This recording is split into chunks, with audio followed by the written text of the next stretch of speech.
Good afternoon, all of you. Today is the last day of verbal training, and as I told you the other day, we are going to start with the revision of the grammar points, all the grammar points that we learned from day one. Here, all of you. So if you have any particular doubts, you can ask me, okay? And or I'll take you through all the points from the beginning. Okay. And then, time permitting, we will also do some exercises today. Is that clear, all of you?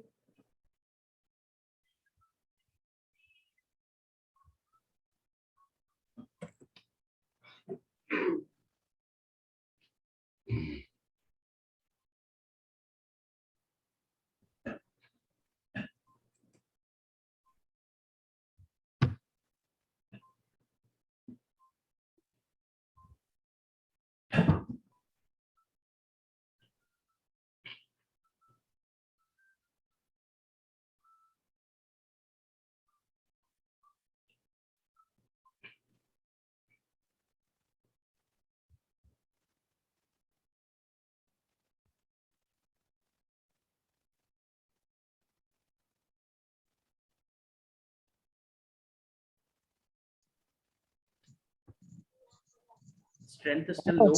We'll wait for 2 minutes and then start.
Okay. So I hope all of you are able to hear me. Let's start today's session. So the first topic that we discussed was nouns. So what are nouns? Nouns are those words. It could be either humans, animals, place, or thing which has the capability of performing the action. So in a sentence, a noun forms a very important part as both the doer of the action as well as the object of the sentence. Now, nouns can be classified into different parts. So the first one is common nouns. So what are common nouns? Common nouns are those nouns which have something common with another noun. For example, boy, it's a gender. Girl, gender. It could be gender, breed, color, structure, functionality, anything that is common with another one is called as a common noun. Is it clear so far? And if you have any doubts, please stop me in between. You can ask me the doubt. Don't sit quietly, because any doubts that you have today, please get it clarified, because today happens to be our last class for verbal. Clear, all of you? Okay. Now, common nouns are those nouns which have something in common with each other or among them. Common nouns are always singular. That means the original form of the noun that you find in the English language is singular. Now, we apply what is called as the spelling rule to convert a singular noun into its plural. So what is the spelling rule? Do you all remember the spelling rule that I had taught you? Please bear with me for a minute. The document is loading. We will revisit the document again, the one that we started off with. So anybody remembers the spelling rule? If you remember, please tell me the spelling rule. Yes, I am going to share it, Naveen. Just give me a minute. The document is loading. Unfortunately, I don't know why it's very slow today, my document. Okay, so does anybody remember the spelling rule that I taught you?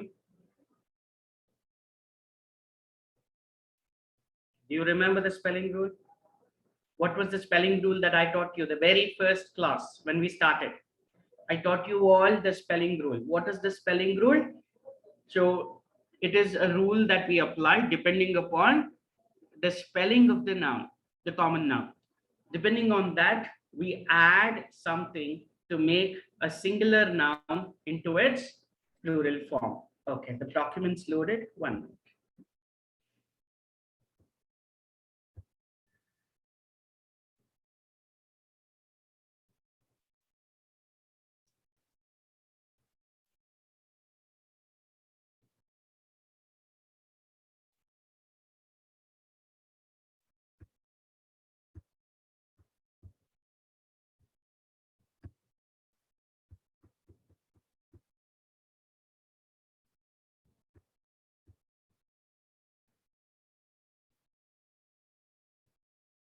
Okay, are you all able to see the document? The whiteboard? All of you? Just confirm so that we can proceed. Pavani, Naveen, are you all able to see it? Yes, I am going to explain everything, direct, indirect, active, passive, everything. Today is our revision. We are going to do everything. Okay, so nouns, as we discussed, are of different types. Now, the first one that we're talking about is the common noun. As I said, common noun, they are all singular by nature. We apply what is called as the spelling rule to convert a singular common noun into its plural. So what is the spelling rule? Rule number 1. If the spelling of the noun ends with a Y and is preceded by a vowel, this is the same document that we did from the day 1. I'm repeating the same thing. We add S to the spelling to make it plural. So what's the example? Boy. Let's take the example of boy. So it ends with a Y and is preceded by a vowel. Which are the vowels? A, E, I, O, U are the vowels. So when the spelling ends with a Y and is preceded by a vowel, we simply add an S to make it boys. So boy is singular, boys becomes plural. Now, the second rule, if the spelling of the noun ends with a Y and is preceded by a consonant, we remove the Y and add IES to make it plural. So if the spelling of the noun ends with a Y, but is preceded by a consonant, which is a consonant, any letter which is not a vowel, which means which is not A, E, I, O, U, is a consonant. So if it ends with a Y and a consonant before it, what do? We remove the Y and add IES to make it plural. So let's say city. So it ends with Y and is preceded by T, which is a consonant. We remove the Y and add IES. So it becomes cities. City is singular. Cities becomes plural. If the spelling ends with CH, SH, SX, O, then we add ES to the spelling to make it plural. So what do we do now? So for example, watch ends with CH, we add ES to it. Watch is singular, watches becomes plural. Similarly, brush, brush, brushes. Brush, remember, can be both a verb as well as a noun. What we are talking about is a noun. So one brush, two brushes. Ends with CH, we add ES to it. Mango, mangoes. So if it ends with CH, SH, SX, or O, we add ES to it to make it plural. Now, any other spelling, for example, girl, computer, any other thing, we simply add an S to make it plural. So the first type of noun is the common noun. So what's a common noun? A noun which has something common with another noun or among nouns is called as a common noun. The common factor can be gender, brand, breed, structure, color, functionality, anything that is common is called as a common. Clear, all of you? Is it clear so far? Did you all understand? Shall I proceed?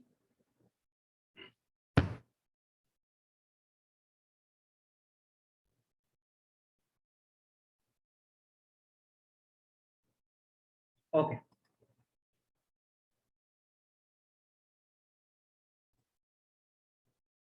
Next.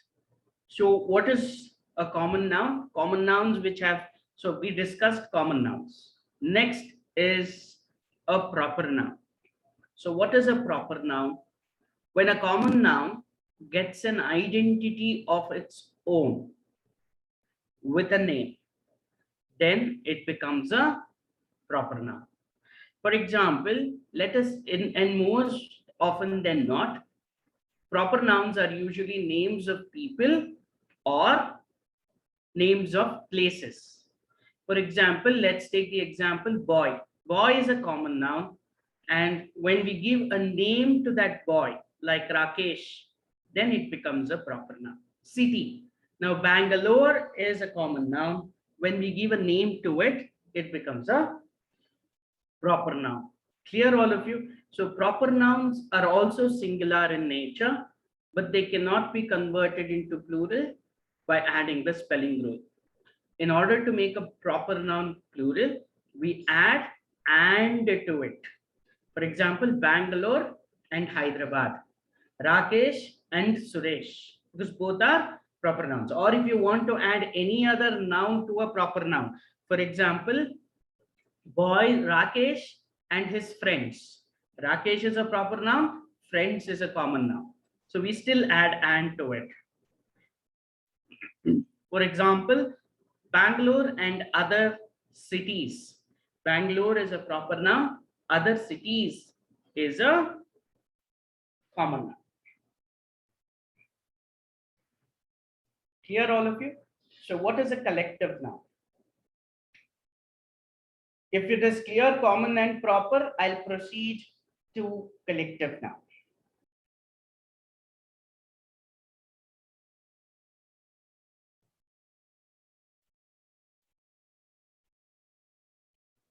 Okay. So what's a collective noun? A collective noun is a collection of similar common nouns.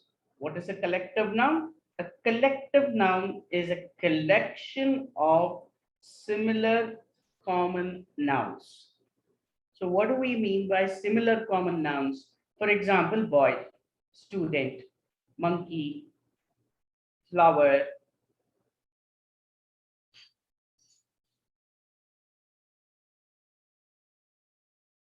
All these things are common nouns. Now, if I collect several of these common nouns together, I can make a collection of it.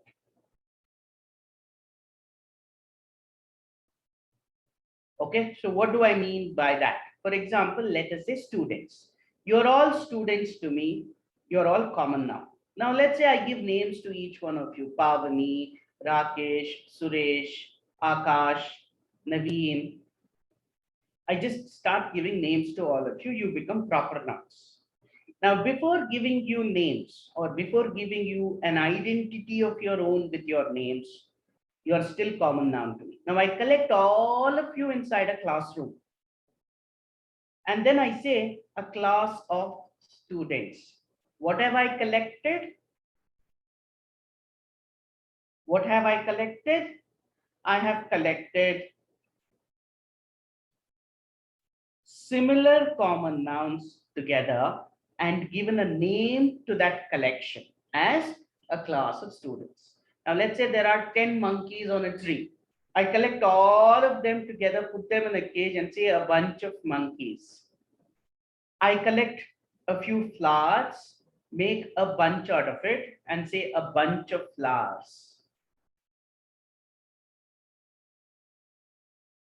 Okay.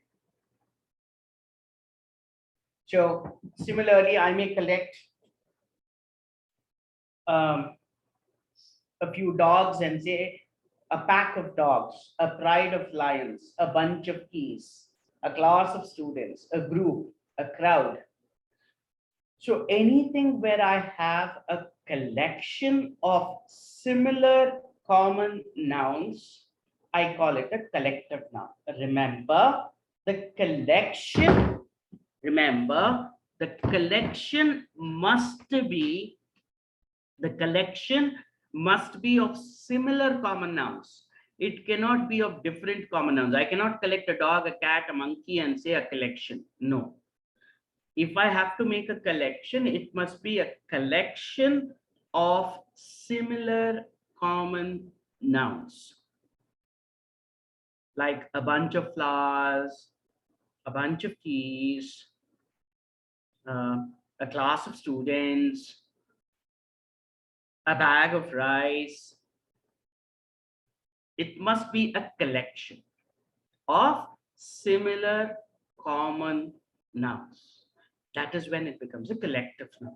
And collective nouns are also singular in nature. If I want to make a collective noun plural, then I have to add the spelling rule to the name of the collection and not to the common noun. So if I have a pack of dogs, I have to add the spelling rule to pack and not to dogs, because dogs is already plural. I have collected many dogs, so they are already plural.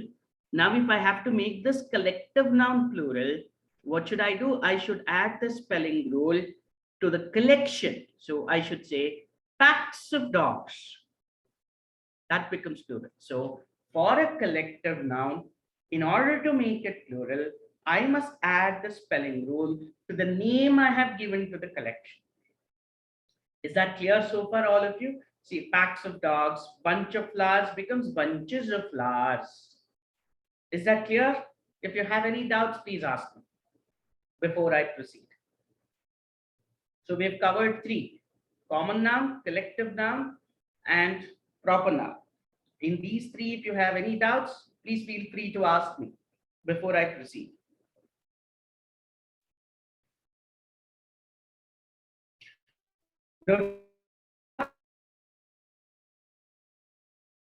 Okay, then we will move on to the next abstract nouns. Some nouns cannot be seen, touched, but they can only be experienced. Example, happiness, sorrow, anger, hunger. All these things can be experienced. These are also nouns. Now, I cannot make an abstract noun plural by applying the spelling rule. Abstract nouns are also singular in nature, but I cannot make them plural by applying the spelling rule. I can only make it Add and to it. For example, happiness and sorrow are two coins of life. Anger and hunger come together. So abstract nouns cannot be made plural by applying the spelling rule. Abstract nouns, in order to make it plural, we have to bring in and. Here so far, and abstract nouns are also singular in nature. So what are material nouns? Material nouns are nouns like gold, silver, brass, etc. Now, these are also singular in nature, and you cannot apply the spelling rule. You can't say golds, silvers, brasses. You cannot say. They are material nouns and they cannot be counted. So we will also cover countable and uncountable nouns. You will understand it better. Clear, all of you? Right. Next are pronouns. What are pronouns? Pronouns are those nouns which can substitute a regular noun. And the substitution can be in terms of according to the gender and the number. For example, I is a pronoun. It's called as a personal pronoun. I is singular. He, she, it. He is male, singular. So Ramesh, Suresh can be replaced with he. She is a female, singular. Pavani, Ramya, Navya, all these things can be replaced by she. It is for non-living things and small babies, where you do not mention the gender of the baby. For example, you say, I have a baby at home, it is sleeping. So you can say it is sleeping, provided you don't say the name or the gender of the baby. If you mention the gender, then it should be he or she. But as long as you don't mention the gender of the baby, you can call it it. And what else can you use it for? Anything which is not a living, which is non-living, and animals also. The dog is very ferocious. It is barking. The baby is sleeping. It is sleeping for 2 hours now. But for when you take a gender or a name, you cannot use it. So which are the personal pronouns? I, he, she, it. You, we, they are always plural. In our regional language, we can say nuvu, miru. But in English, it is one, which is you. Irrespective of whether you're addressing an elder or an younger person, it is still you. We and they. All these three are considered plural. They are called personal pronouns. What do we mean by possessive pronouns? Possessive pronouns means nadi,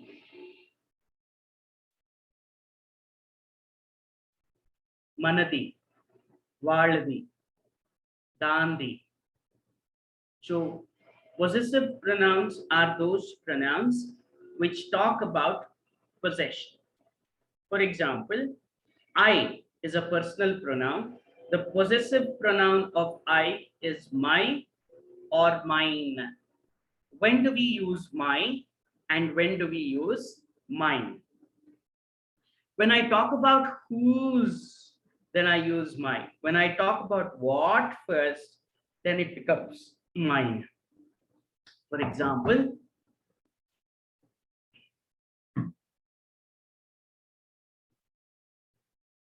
this is my bottle, which means I am talking about whose bottle is it first. This bottle is mine. I'm talking about what first. So this is my bottle. This bottle is mine. So whenever I talk about whose first, I use mine.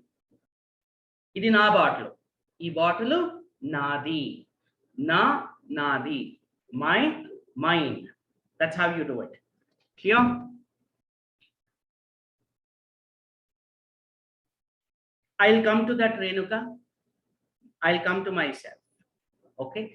Now, he is his. This is his book. This book is his. Both we use only his. There isn't any difference. Whether you use whose first or what first, it is still his. Then, this is her book. This book is hers. Here, this is her book. This book is hers. This is its cap. This cap is its.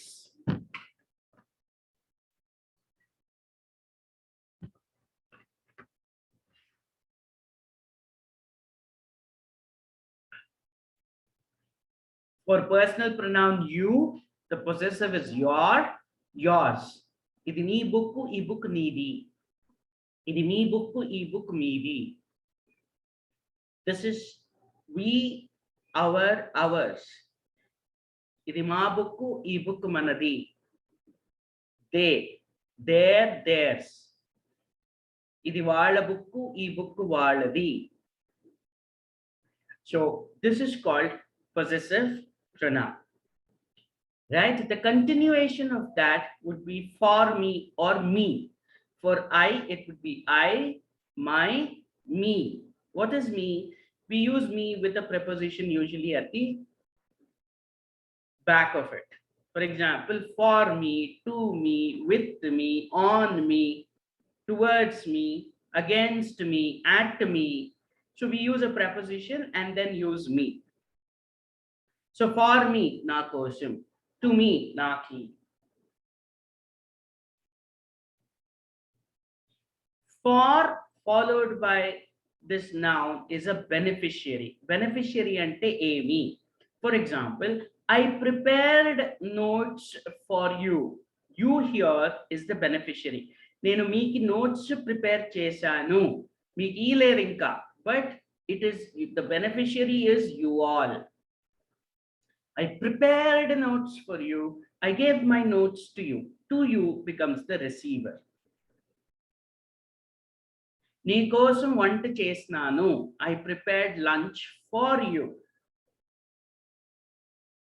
I served lunch to you. వడ్డించాను నీకి. So beneficiary is for, receiver is to. So we have for you, to you. For him, to him. For her, to her. For it, to it. For us, to us. For you, to you. For them, to them. These are a continuation of the possessive pronouns. Next is our reflexive pronouns. What are reflexive pronouns? In case you stand before a mirror, what do you see? You see the reflection. So I, myself, he, himself, she, herself, it, itself, you, yourself, and yourselves. Remember, you in English has a dual role, both singular as well as plural. So నీ కోసం నువ్వు చదువు. So study for yourself. మీ కోసం చదవండి. Please study for yourselves. Do it yourself. Do it yourselves. Don't copy.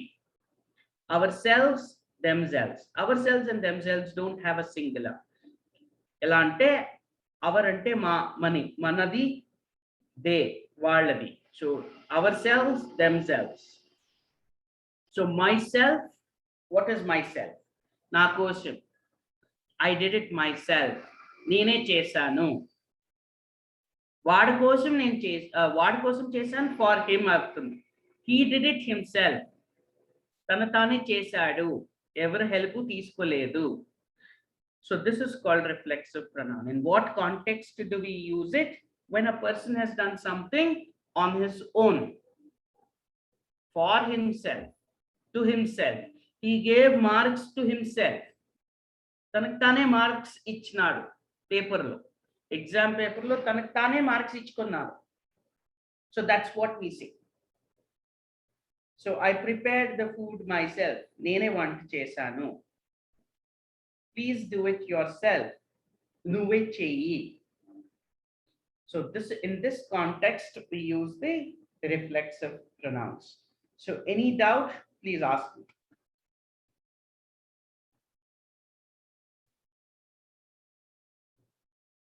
If you have any doubts, please ask.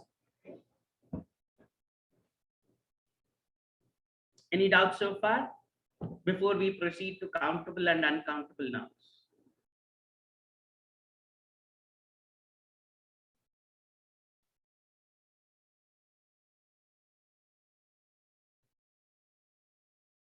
No doubts?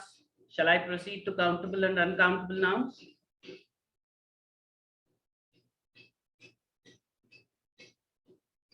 Okay.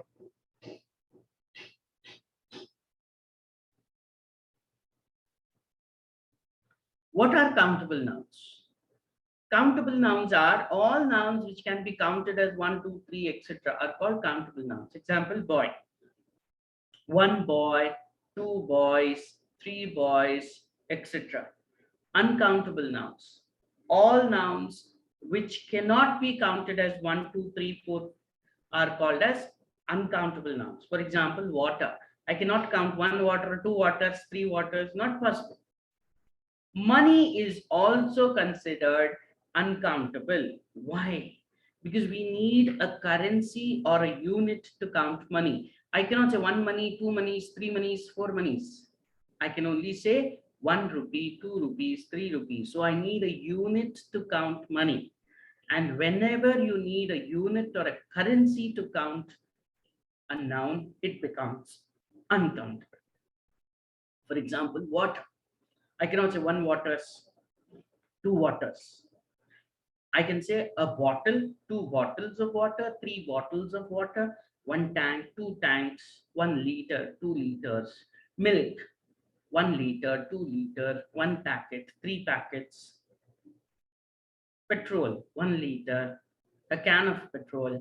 I need some unit to count. And when I need a unit to count a noun, it becomes a uncountable noun.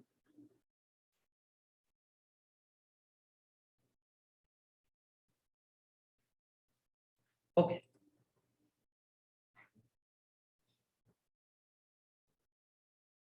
We can quantify both countable and uncountable nouns.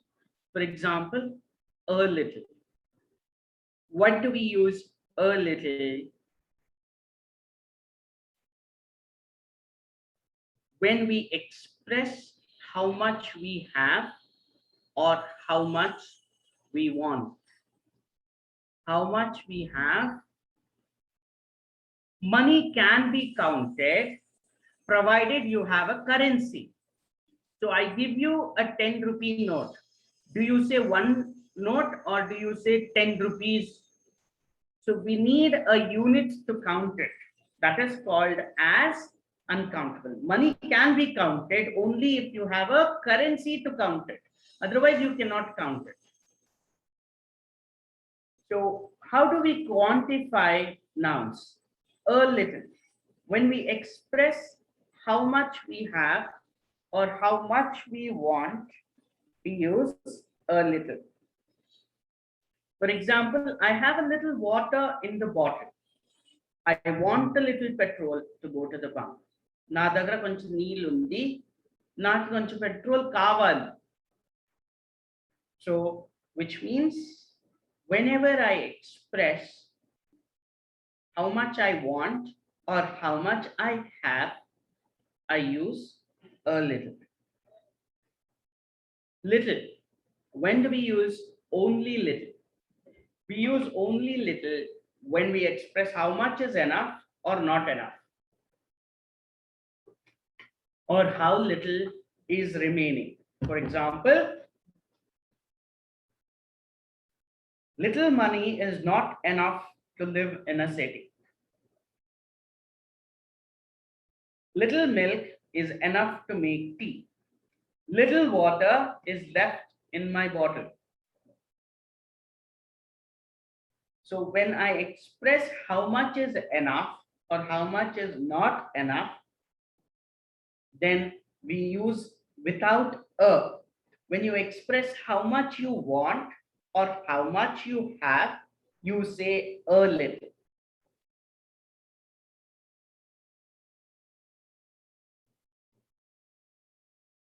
Is it clear, all of you? So when we express how much is enough, for example, little money is not enough to live in a big city like Hyderabad.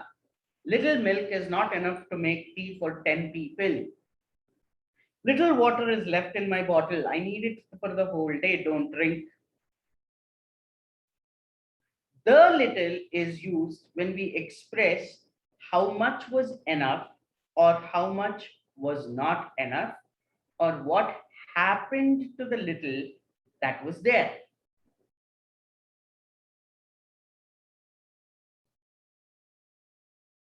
For example, the little milk that you gave me was enough to make tea. The little petrol you gave me was not enough to reach the bunk. The little water that was there in my bottle is also drunk. The little water that was left in the river has evaporated. Remember, little can be used only for uncountable nouns. You cannot use little for countable nouns. You can say little boy, but that doesn't become quantity, it becomes size.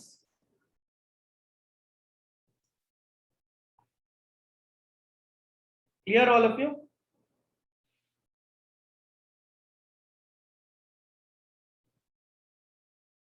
Is it clear so far? Shall I proceed?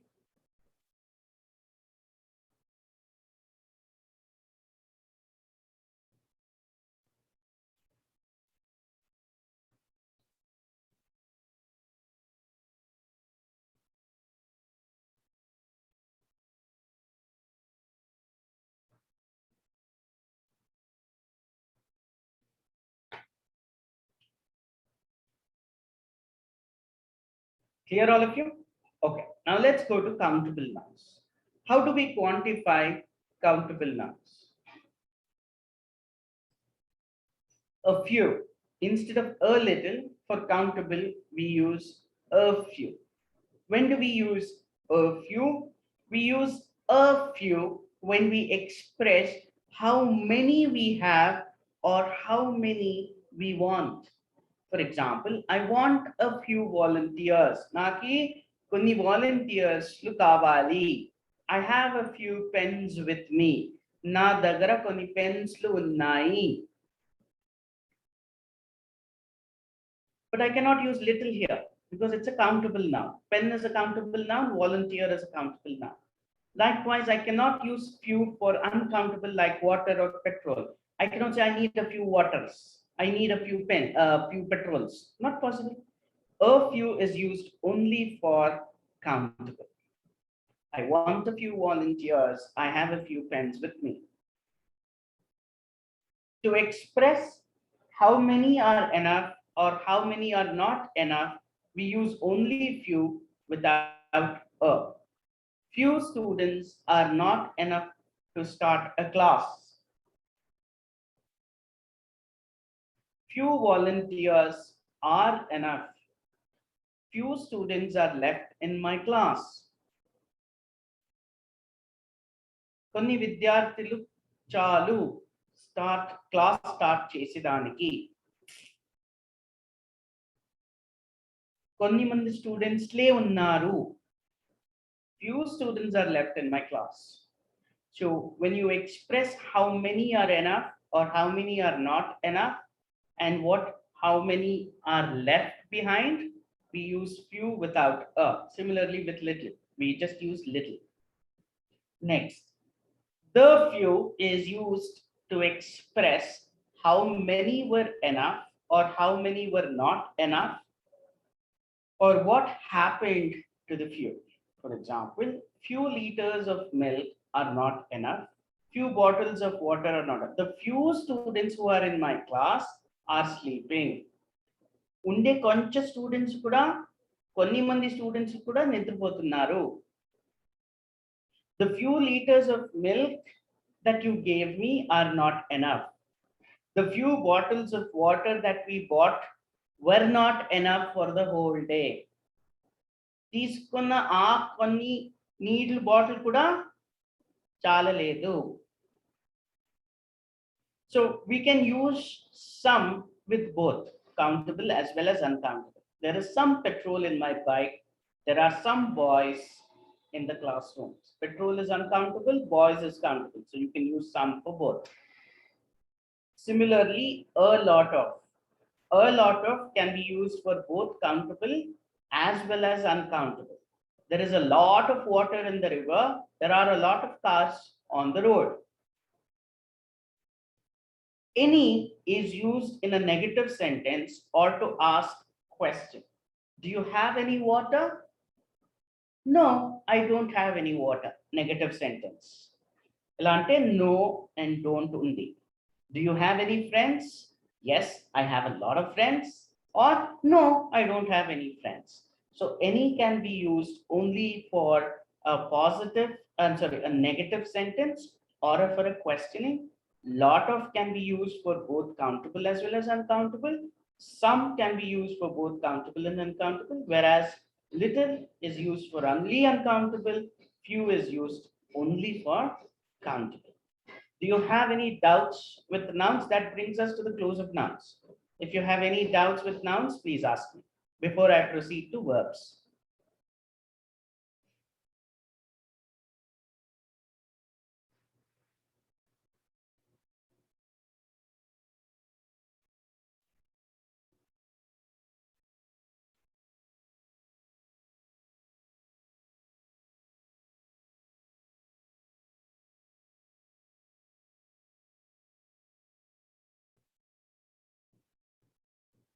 No doubts?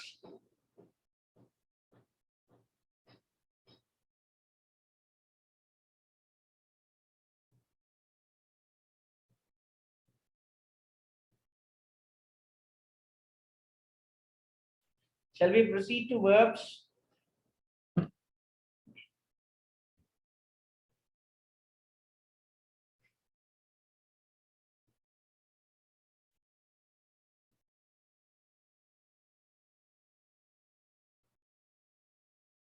Shall we proceed to verbs then? All of you?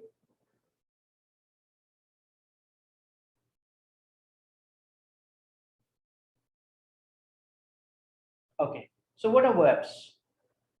So what is your understanding of verbs? What are verbs?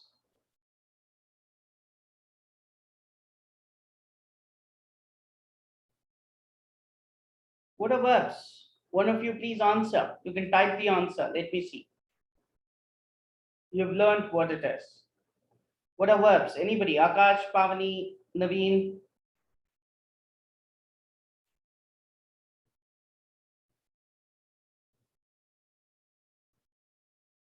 One of you answer.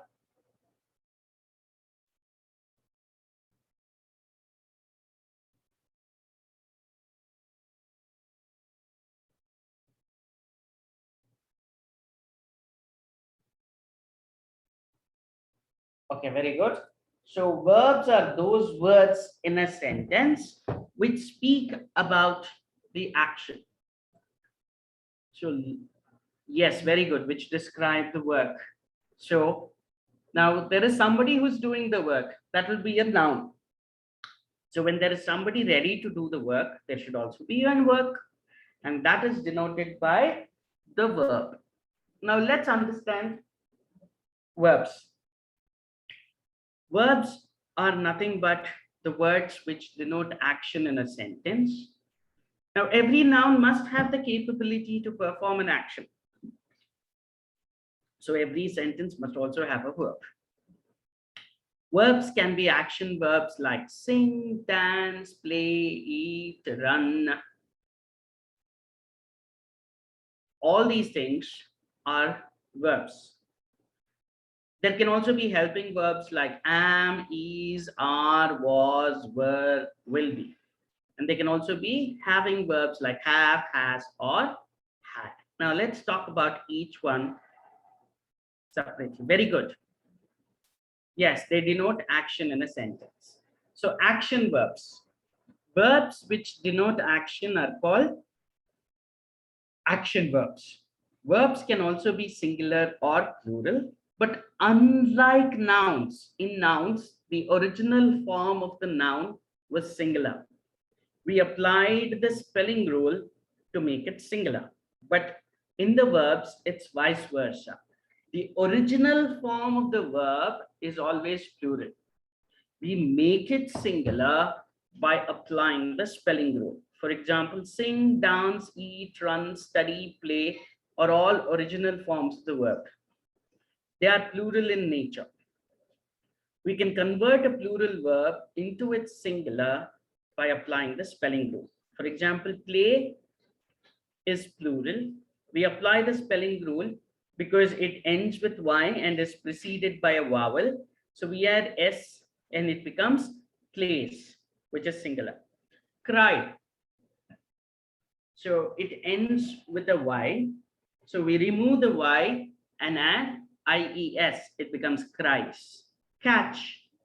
It ends with CH, which is plural. We add ES to it to make it catches, which becomes singular.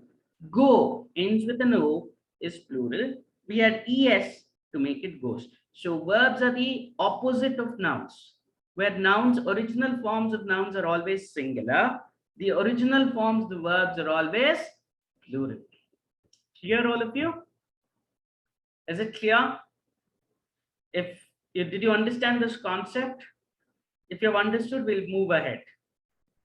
All of you understood action verbs?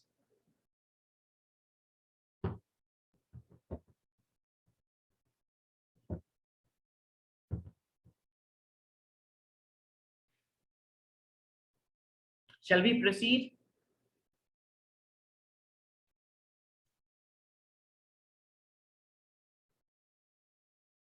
Okay, helping verbs. Helping verbs are those verbs which talk about existence of a noun. I am a trainer. Here, I am not talking about action, but I'm talking about my existence. Am is used with only I in the present tense. Am is a helping verb and it can be used only with I and only in the present tense. So when I say I am a trainer, I'm talking about my existence as a trainer. Nenu oka trainer ni.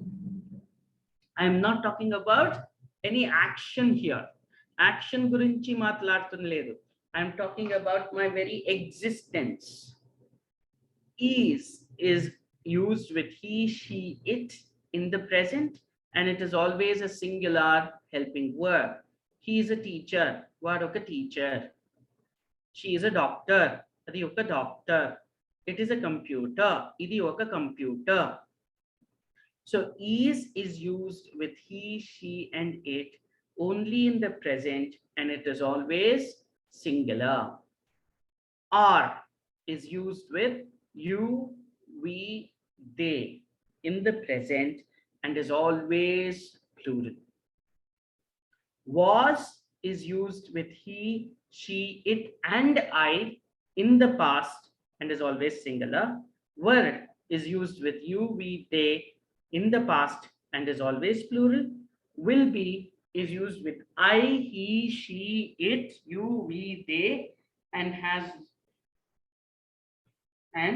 is not singular or plural and is used only for the future. Is it clear, all of you? What are helping verbs? So helping verbs can also be singular and plural. They are used with specific nouns, singular, plural, present, past, and future. When used alone, without an action verb in a sentence, helping verbs talk about existence. Then we have having verbs. They talk about possession. Have is used with I, you, we, they. It's used in the present and it's always plural. Have is used in the present and is always plural.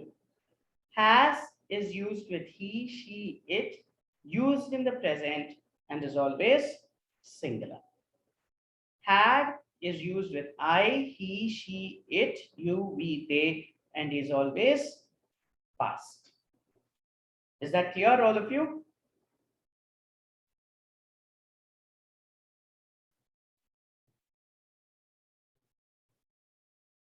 If it's clear, we can proceed further.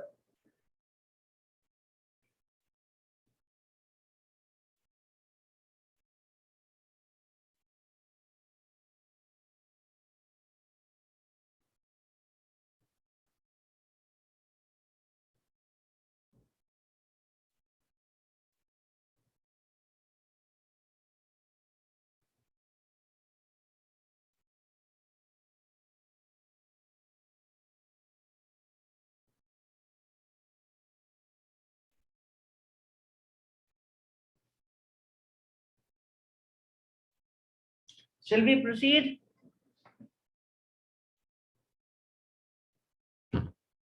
Okay. Verbs not only talk about action, but they also talk about the time of the action. The time of the action is called as tense. So what are the different tenses that we have? We have present tense. A present tense is something that happens now.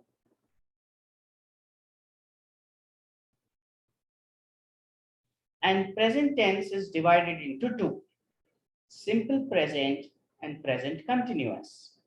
What is simple present? Simple present is when we talk about everyday actions, regular actions, as the need arises or at a set frequency. For example, I get up at 6. He plays football regularly.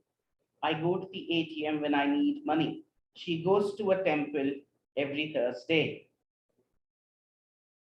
These are all everyday actions, regular actions. So here we have to use the verb immediately, and we should not use am, is, anything. I am going to the temple regularly is wrong. I am going to the ATM when I need money is wrong. I am getting up at 6 o'clock every day is wrong. When you talk about everyday actions, regular actions, at a frequency or as the need arises, it is called as a simple present. And we are supposed to use the verb in the present, in the plural form or the singular form.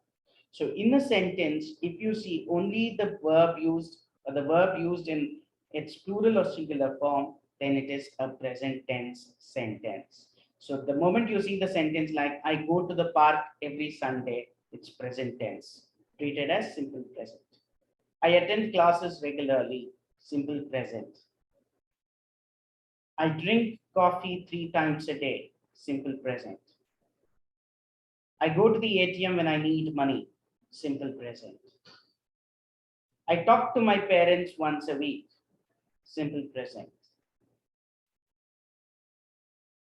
Clear, all of you? Now, if that is understood, I'll move to the continuous form. Is it understood? Simple present. Shall I move to the continuous form? Any doubts? Ask. Otherwise, I'll move to the continuous form. Shall I move?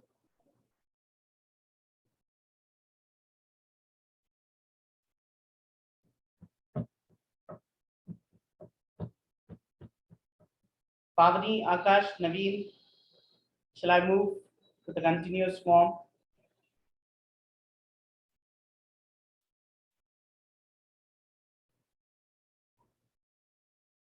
Okay.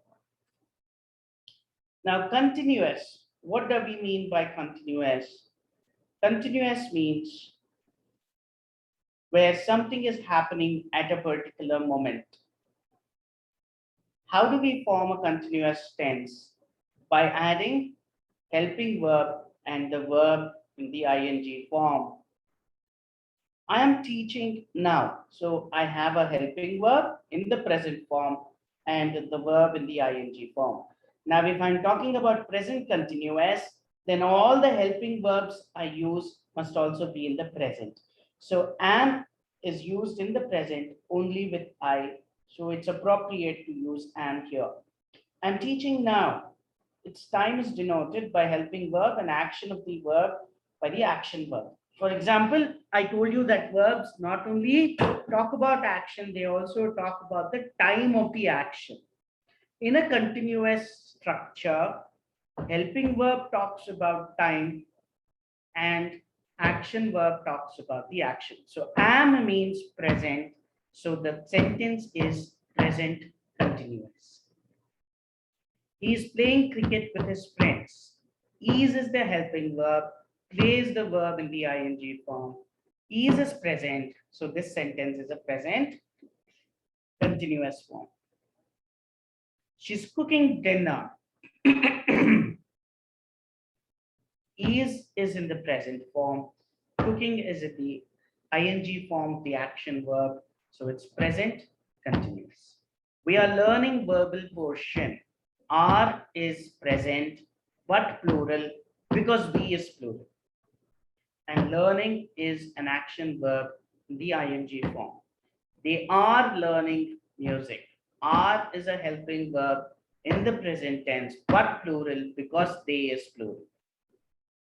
Is it clear so far? So present continuous is an action happening at this moment.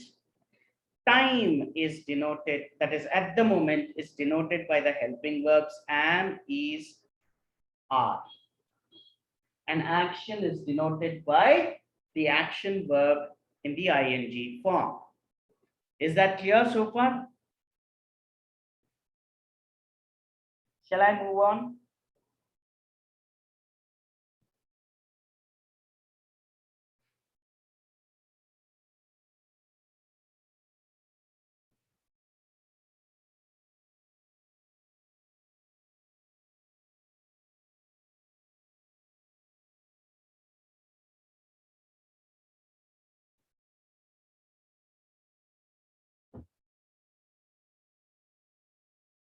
Okay, past tense.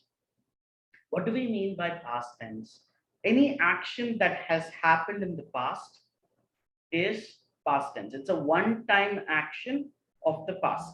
Again, past is divided into two parts, simple past and past continuous. Simple past is a one-time action and we can use time with it. For example, I taught students today. So today and taught. Taught is the past of teach, which means I finished this action sometime today. He played cricket yesterday. Yesterday is the time in the past. Played is the past of the verb play. She cooked rice and dal for lunch. They went to the market. So all verb, you must learn the past of the verbs. There is no way I can give you a formula to get the past of a verb. You must by heart the past tense. Is it clear with the past form? Then I can move to continuous.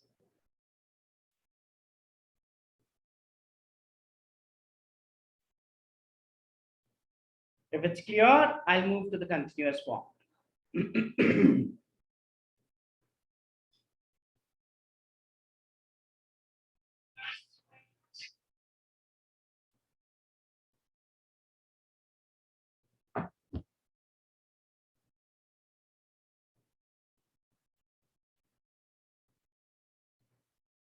Okay.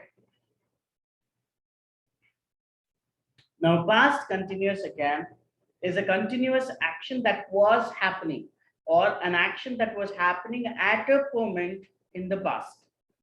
Here also we use the helping verb and the verb in the ing form. But the helping verb is used in the past. That means the helping verbs that we use must be in its past. I was teaching, he was playing, she was cooking, we were learning, they were writing.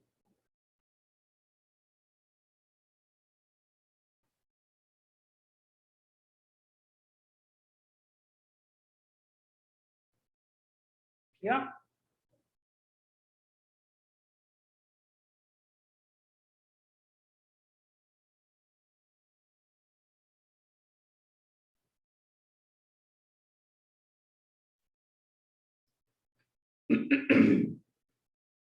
So was is a helping verb in the past. Was. Were is the helping verb in the past, but it is plural because we've used it with we. Next is future tense.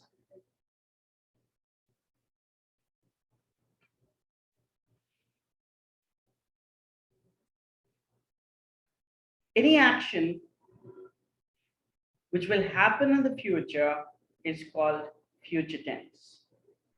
It's further divided into simple and continuous.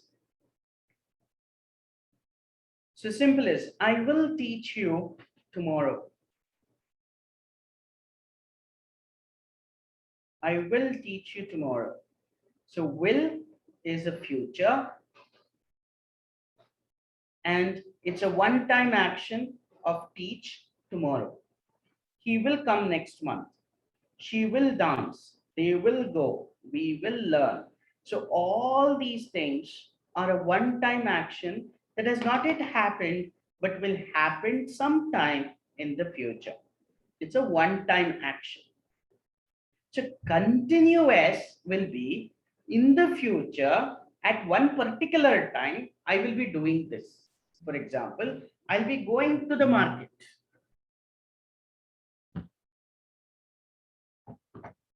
Which means I'm not yet gone. I am not going. I'm not saying I go to the market every day or every week. In the future, at a particular time, I will be performing this action. He will be playing cricket. They will be walking on the road.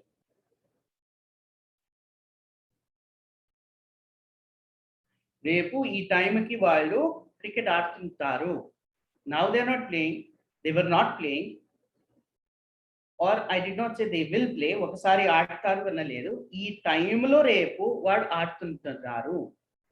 So that would be happening at a particular time tomorrow.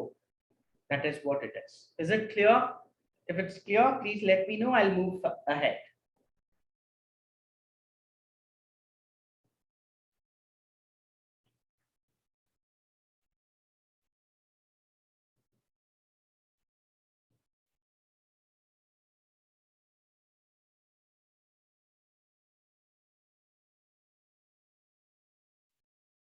Clear? Okay. So we'll go to the perfect tense. What is perfect tense? We use have, has, or had with the third form of the verb. Again, for the third form of the verb, I do not have a formula I can give you. You will have to by heart the third form of the verbs. But one tip I can give you is, if the past form of the verb ends with B or T, the third form will also be the same. For example, walk, walked, walked, talk, talked, talked. But if it does not end with the T or a T, it changes. Speak, spoke, spoken. Write, wrote, written. Drink, drank, drunk. Eat, ate, eaten. I have logged in. So here, logged can be both a past and a third form. How do I know this is third form? If I have, has, or had before it, it's third form. If I don't have, it's past form. So I can use logged in the past tense. I can use it in the perfect tense. But how do I know where I have used it? If there is have, has, or had, treat it as third form and the participle form. If there is no have, has, or had, treat it as past form. I logged in at 10 o'clock. Here, it is logged in as the past form and not the perfect. But when I say I have logged in, that means it is in the third form or the participle form. And the one thing that you should always remember is never use time with this. You cannot say I've logged in at 2 o'clock. That's wrong. If you want to mention the time, you should say I logged in at 2 o'clock. But if you want to talk have logged in, don't use time. If you want to use time, use only the past form. If you don't want to use the time, use it with have, has, or had. What is the difference between saying I logged in at 2 o'clock and I have logged in? I logged in at 2 o'clock. నేను 2 గంటలకు login చేశాను. I have logged in. ఇప్పుడు నేను login చేసినాను.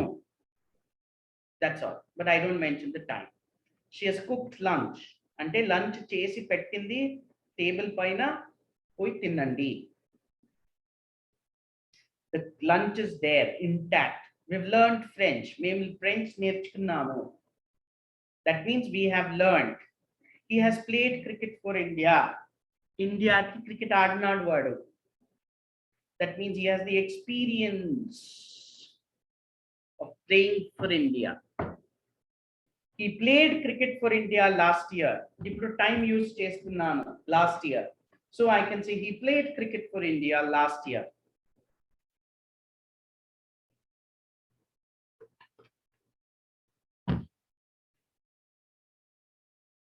So when do I change it to had? When I don't remember the experience. I had visited Mumbai as a child. నేను ముంబైకి వెళ్ళింది నిజము. అంటే but I don't remember anything. She had cooked rice and dal for lunch.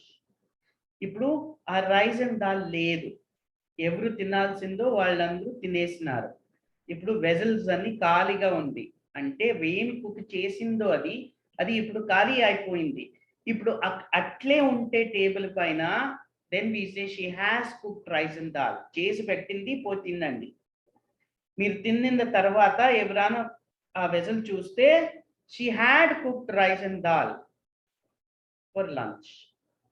ఇప్పుడు లేదు, ఖాళీ అయింది, అందరూ తినేస్తున్నారు. They had learned English in school, అంటే ఇప్పుడు ఇంగ్లీష్ మర్చిపోయినారు. ఎప్పుడో స్కూల్లో ఉండినప్పుడు ఇంగ్లీష్ నేర్చుకున్నారు, ఇప్పుడు లేదు, ఇప్పుడు మర్చిపోయినారు. That is the difference between using have has and had. Have has అంటే ఎక్స్పీరియన్స్ ఇంకా గుర్తుంది, ఏం స్టార్ట్ చేసినామో అది ఇంకా జరుగుతుంది. ఐ హ్యావ్ లాగ్డ్ ఇన్ అంటే ఇప్పుడు నేను లాగిన్ చేసిన తర్వాత ఇంకా లాగిన్ స్టేట్లోనే ఉన్నాను, లాగౌట్ చేయలేదు. ఐ హ్యాడ్ లాగ్డ్ ఇన్ అంటే నేను చేస్తున్నాను, ఇప్పుడు లేదు, లాగౌట్ అయిపోయినాను. She has cooked lunch, lunch cook చేసి పెట్టింది, పోయి తినండి. తిన్న తర్వాత she had cooked rice and dal for lunch, ఇప్పుడు లేదు, ఖాళీ అయింది. Is it clear, all of you? If it is clear, I'll go forward.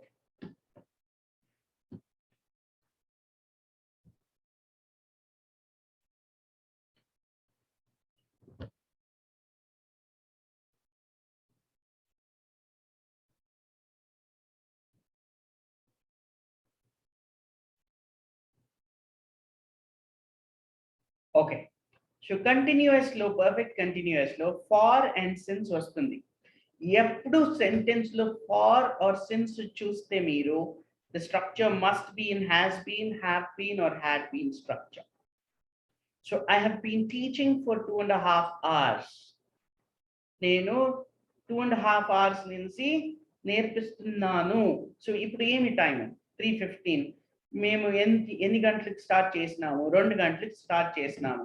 So 60 + 15, 75 minutes అయింది. So I have been teaching for 75 minutes. Or since use చేస్తే starting time, I have been teaching since 2 PM. 2 గంటల నుంచి నేర్పిస్తున్నాను, 1.5 గంటల నుంచి నేర్పిస్తున్నాను.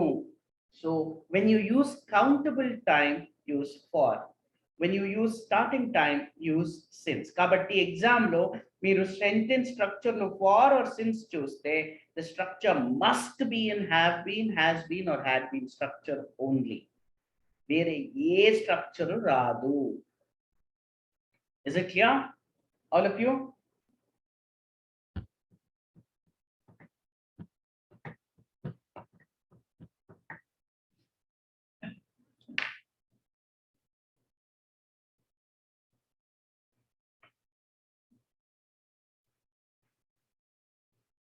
Clear, all of you? If it's clear, I'll move ahead.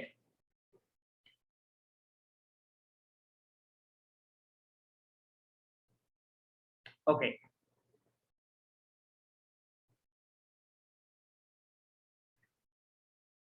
We can also use this structure. I was playing when my sister was studying. రెండు past లోనే అయింది, అంటే 2 different actions జరుగుతున్నాయి. ఒకటి నేను చేస్తుంది, ఇంకొకటి మా సిస్టర్. అంటే నేను ఆడుతున్నప్పుడు అది చదువుతుంది. I was playing while she studied. I was playing when she studied. I was playing while she was studying. All this structure is possible. Okay. I was cooking when the guests arrived. Wakati ing form, inkokati past form. You can use these structures. Next, do, does, did. Eppudu memu do, does, did use chestamo, sentence kani, question lo gani, the next verb that follows must be in the original plural form only. Do nara use cheyandi, does ana cheyandi, did ana cheyandi. The next verb must be only in the original form of the verb. Adi rule. So you cannot say he doesn't place. Wrong. You cannot say I didn't spoke. The next verb must be in the original form only. So I do not play. He does not play. He did not play. మీరు ఏమైనా use చేయండి, ఏదైనా subject కానీ, but the verb must be in the original form only. Is that clear, all of you? Yes. So that brings us to the close of nouns and verbs. We'll take a small break. Once we come back, we will start with subject verb agreement. If you have any doubts, ask me before we take the break.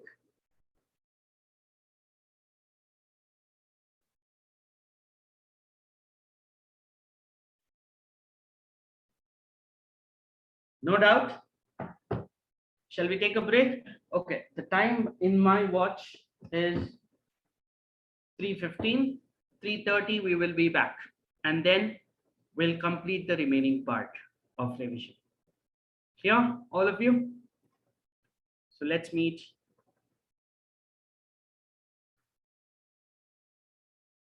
All right, so shall we start? All of you back?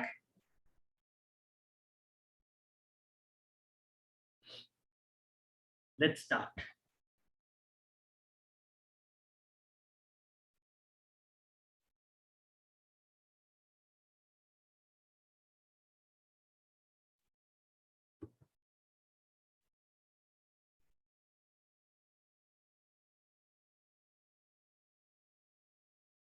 Okay, the next topic is subject verb agreement. What is a subject? The noun in the sentence which is responsible for the action is called as the subject.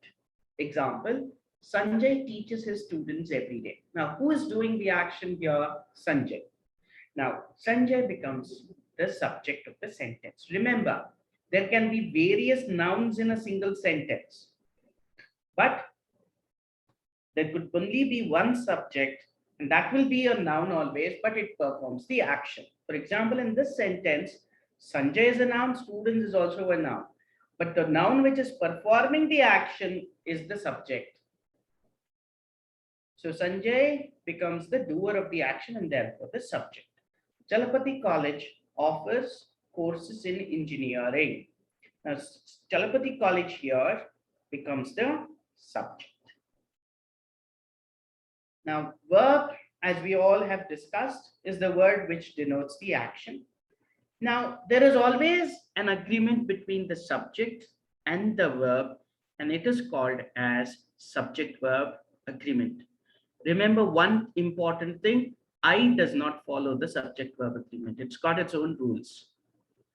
Now, what's the first rule of subject-verb agreement? The first rule is, if the subject is singular, the verb must be singular. That's why I taught you how to identify or convert singular to plural and plural to singular.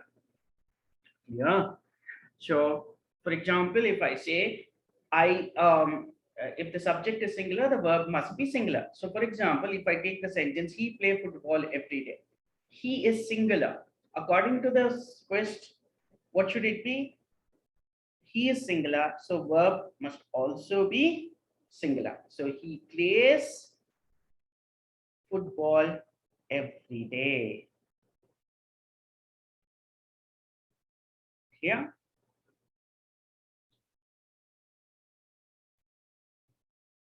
She dash a teacher. She is singular, and therefore the helping verb must also be singular.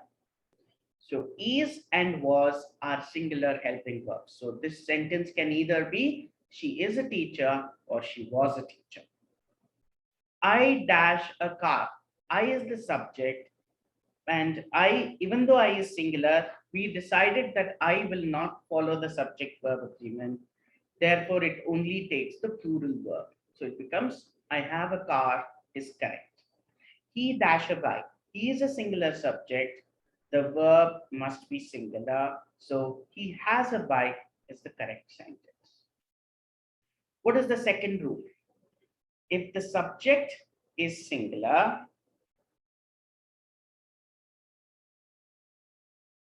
If the subject is plural, verb must be plural. So, for example, if I say you sings very well is a wrong sentence. Why? You may be nouveau, but it is still considered plural.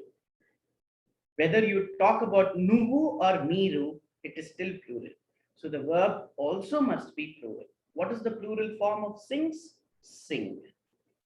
Remember, the original form of the verb is always plural. Yeah, all of you. So,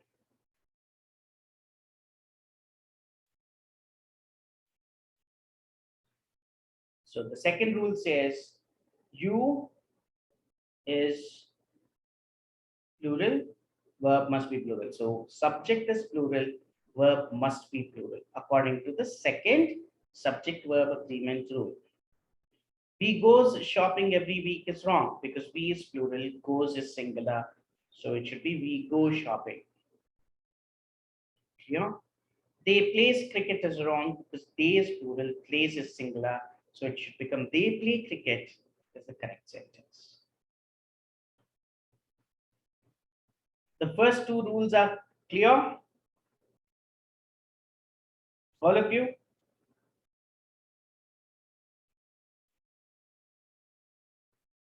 All of you? Oh. Now the third rule says either or, neither nor, not only but also. Now, whenever the sentence has either or, neither nor, or not only but also, the verb must follow the closest subject. Dagarunde subject we follow Kavali verb. For example, either Ramesh or Suresh go to the office every day. Now, e sentence low, go is the verb. Now, go is closest to Suresh. Suresh is a subject, and go is closest to Suresh. Suresh is singular, so this also must become singular.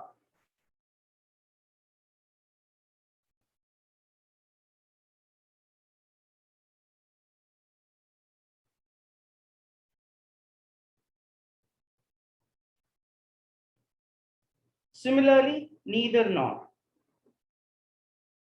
Neither Ramesh nor Suresh goes to office. So in this sentence, neither Ramesh nor Suresh and Prakash go to office. Why is it go? Now, go is the verb, which is the closest subject, Suresh and Prakash. But Suresh and Prakash is not singular, it's plural. According to our second rule, if the subject is plural, verb must become plural. So this sentence is correct.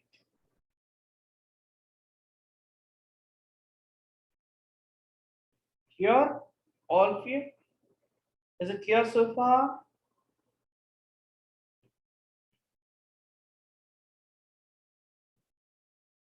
Is it clear?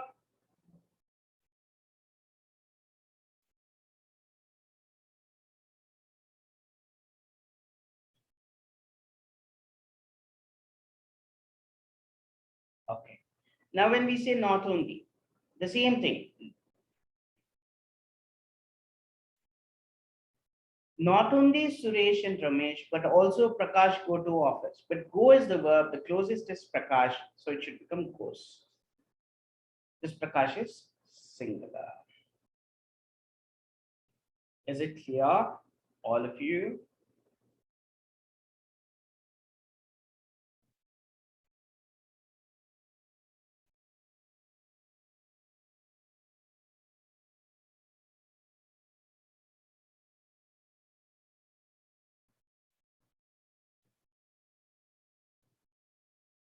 Any doubts asked?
Okay, next.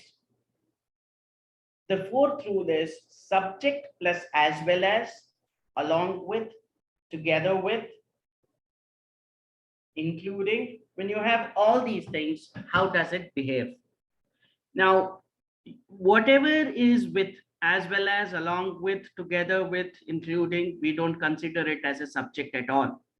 So in case we have Sanjay along with Ramesh go to the market every Sunday. Along with Ramesh is not considered as a subject at all. So go is the verb, it will only follow Sanjay.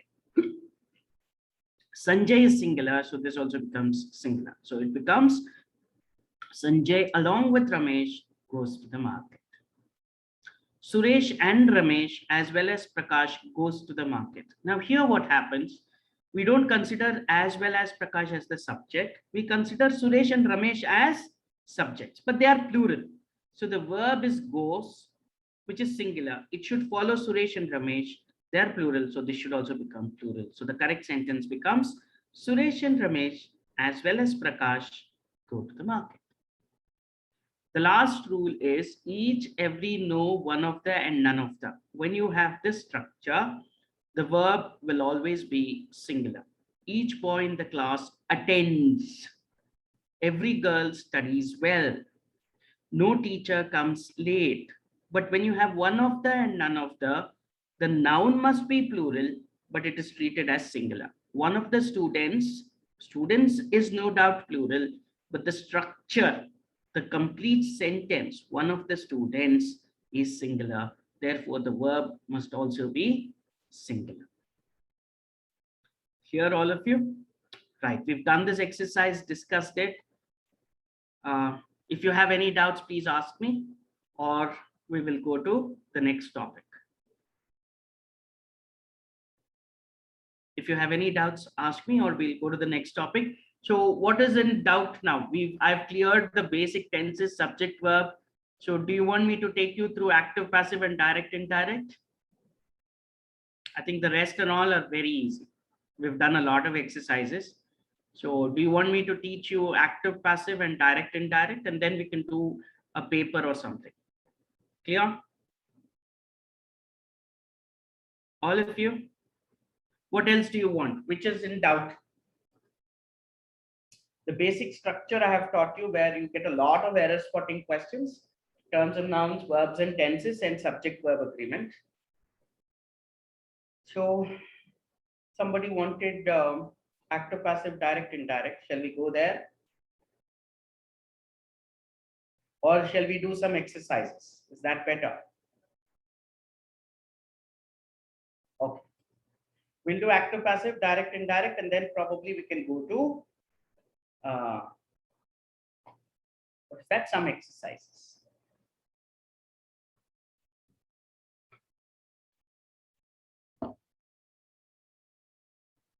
Okay, sure.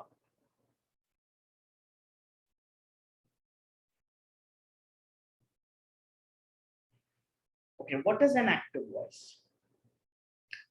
An active voice is a sentence in which the doer of the action is important.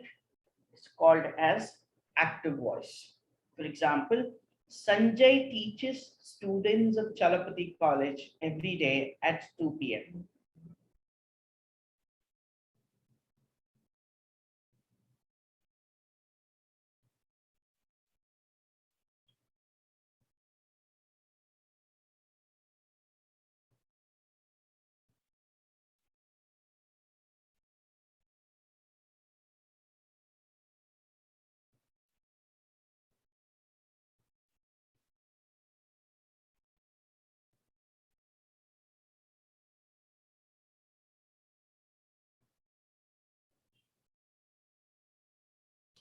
And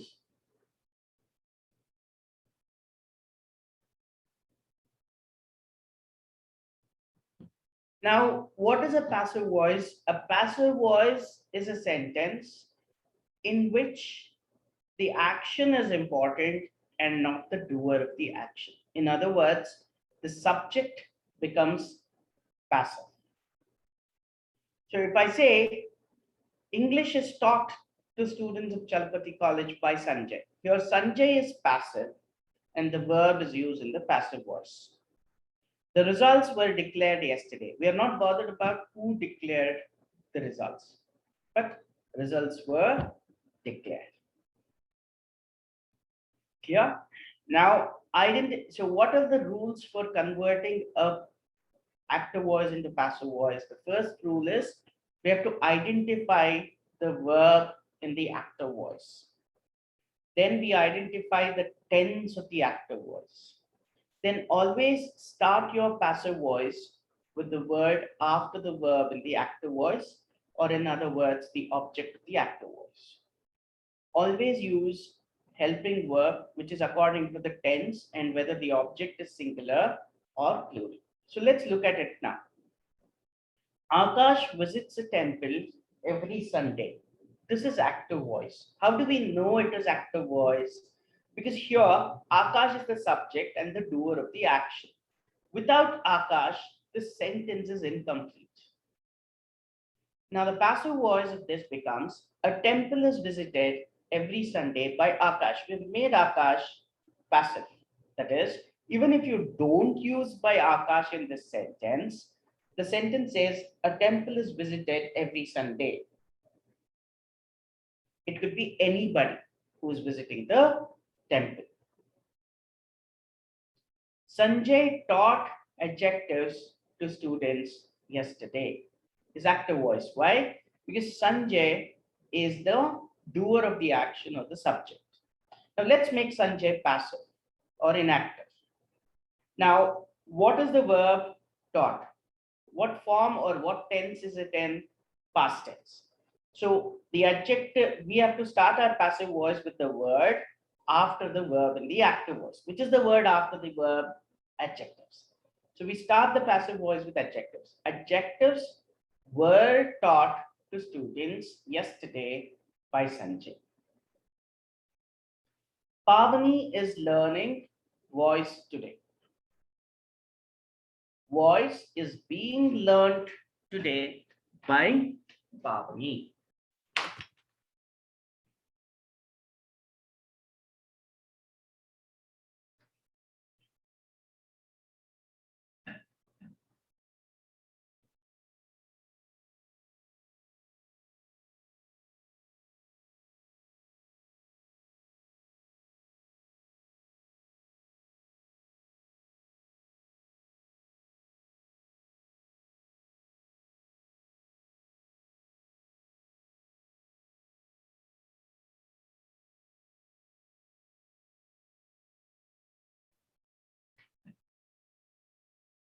So Pavani is learning voice today. Who is the doer of the action?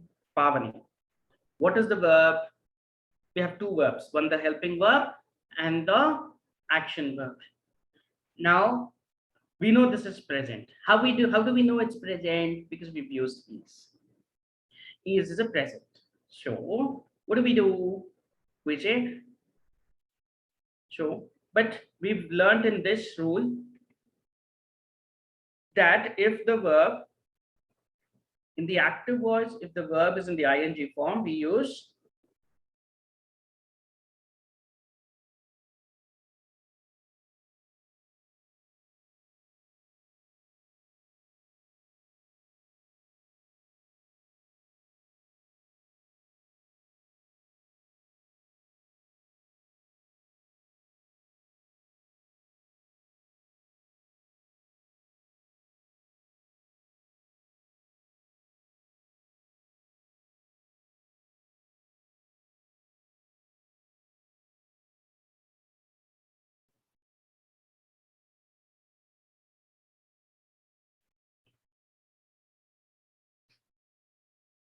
voice is being learned today by Pawan.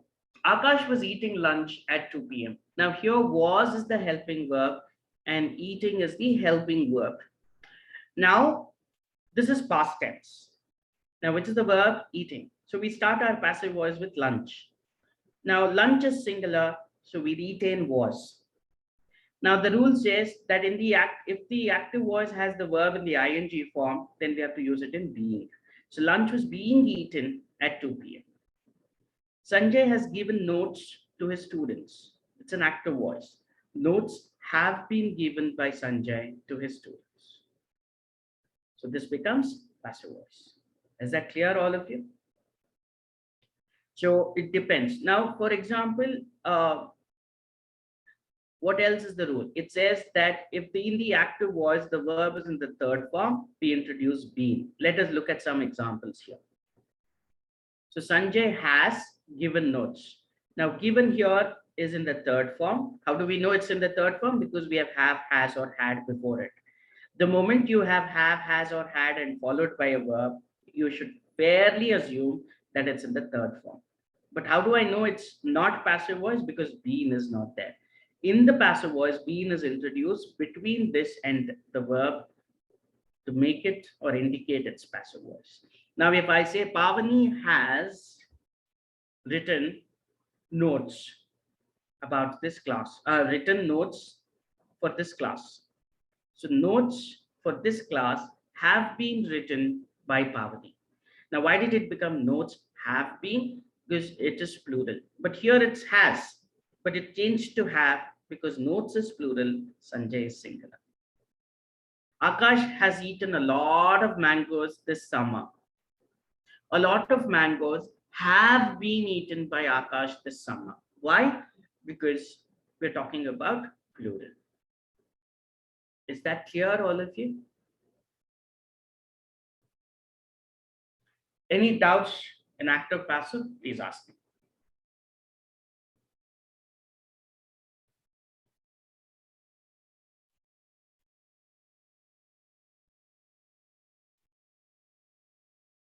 If you don't have any doubt, I'll move to direct indirect.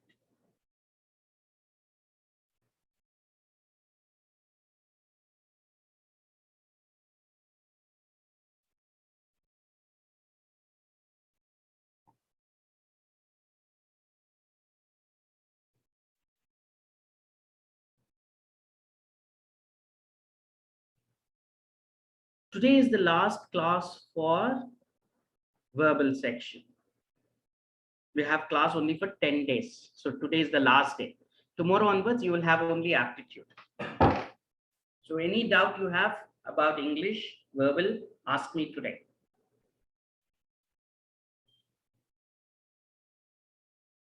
Explain which one? Active, passive?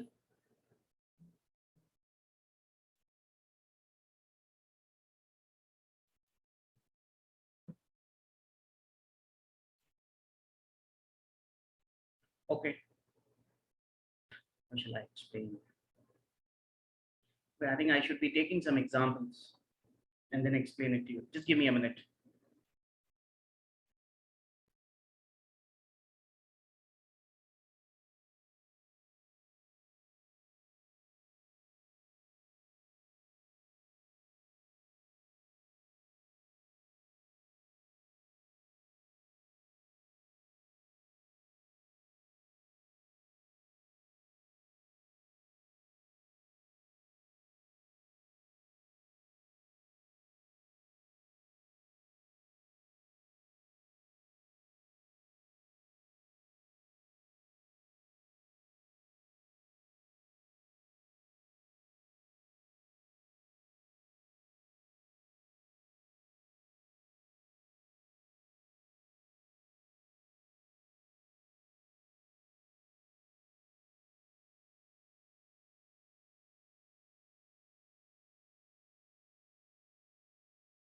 Let me do it with some examples now.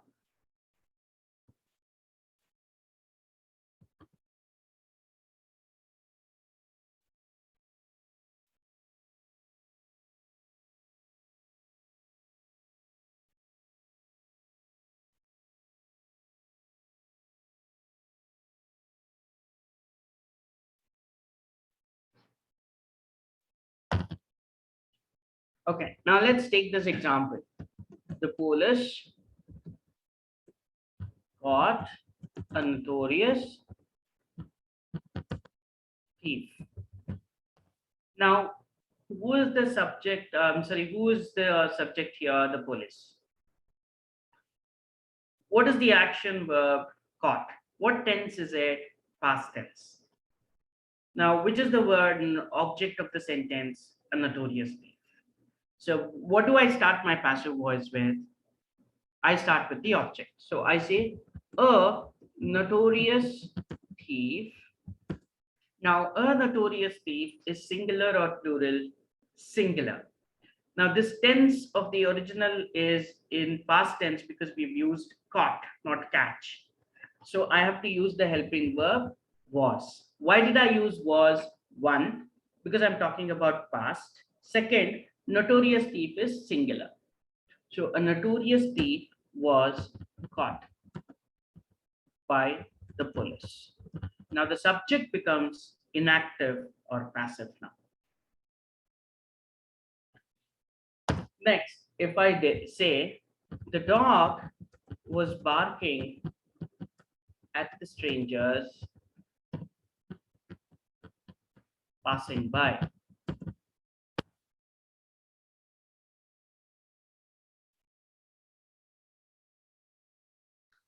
Now, who is the subject here? The dog. What tense is it? Past. How do I know it's past? One I've used was. Now, which is the object of the sentence? From here, but at is a preposition, so we have to not use that now. So the strangers becomes the object. Now, the strangers passing by. Is it singular or plural? Plural. Why? Because we're talking about strangers. Okay, so this is past. In past with plural, which is the helping verb we use? Were. The strangers passing by were. What is the third form of the verb bark? Bark. At by the dog. Now we've made the dog passive. Even if I don't say by the dog, the sentence makes the strangers passing by were barked at. We don't know which dog, but some dog barked. Now, supposing I say, mother is planting some vegetables at the backyard. Now, who's the subject here? Mother. Let's make mother passive or inactive. Now, what tense is it? Present. How do I know present? Because is used. Is always used in the present. Now, which is the object?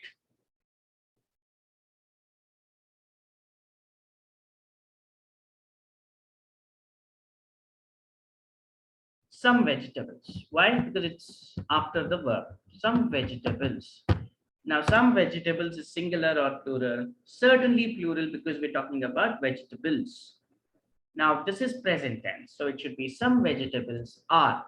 But when I have the verb in the ing form, I have to use being.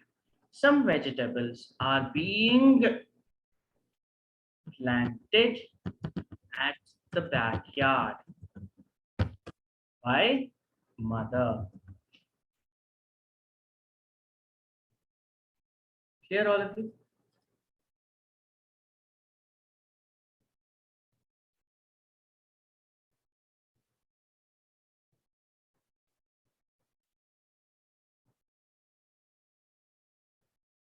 So let's take one more example before we move to direct indirect.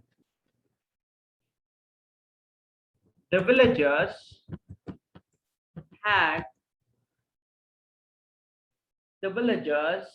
had built a house for the poor family. The villagers had built a house for the poor family.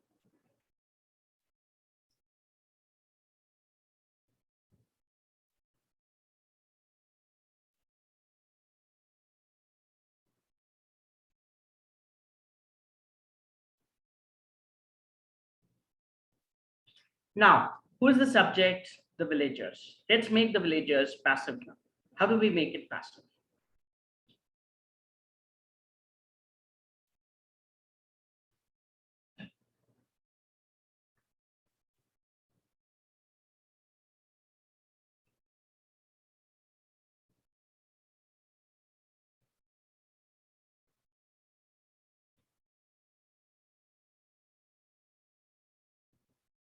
Now, a house. Now, a house is singular or plural. Irrespective of that, we still use had because there is had is used for both singular and plural. Now, the rule says if the verb is in the third form, we use been. A house had been built for the poor family by the villagers. We are making by the villagers or the subject passive. Is that clear? All of you? Yep.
Any doubts, please ask.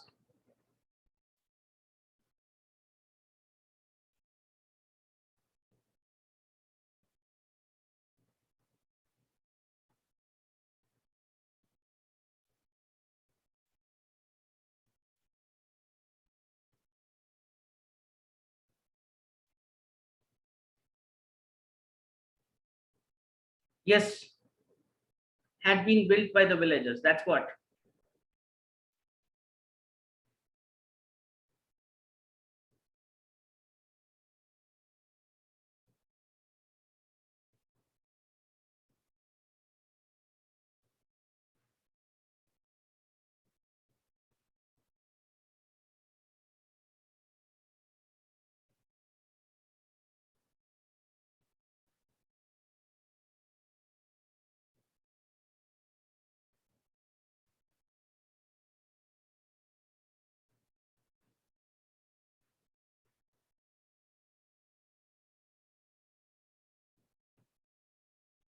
So shall we discuss direct and indirect now?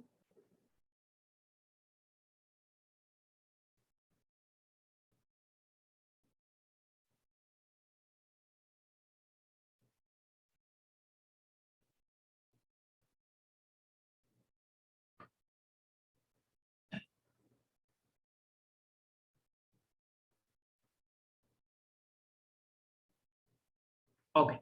So what's direct speech?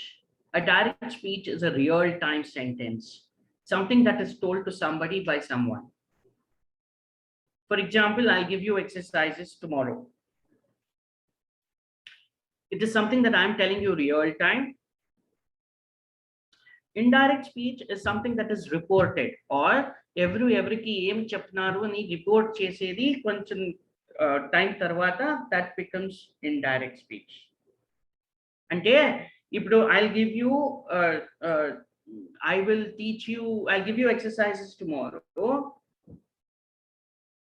ఇది నేను మీకు direct గా చెప్పింది. So ఇప్పుడు పావని నేనేం చెప్తున్నాను అనేసి ఇప్పుడు Pavani is reporting, it becomes indirect speech or reported speech. So Pavani will say Sanjay sir చెప్తున్నారు రేపు మనకి ఎక్సర్సైజ్ ఇస్తారంట. So Pavani, how will Pavani report? Sanjay sir said that he would give us exercises tomorrow. That becomes indirect or reported speech. Is that clear? All of you?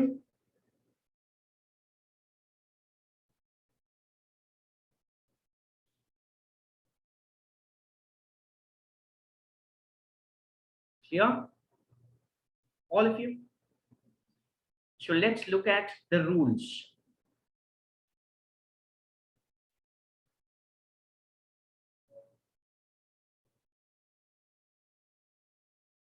So what are the rules? The first is use said if the sentence is not addressed to anyone in particular. So e sentence lo నేను ఎవరికి పర్టికులర్గా address చేయలేదు.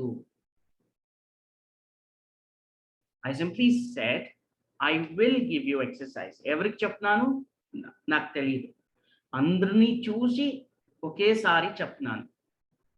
So I simply use said. But use told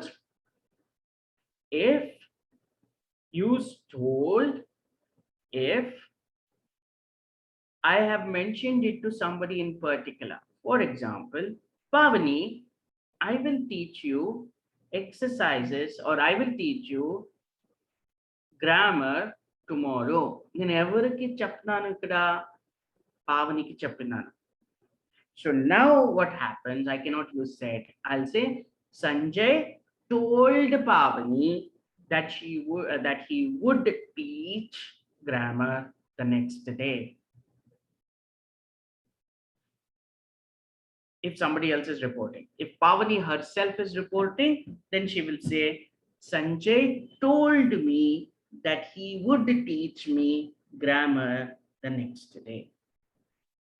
Use asked if the sentence is a question. What is your name? So supposing I look at a boy in the class and say, what is your name? So it's a question. So the boy will report it. What does he report? Sir asked me what my name was.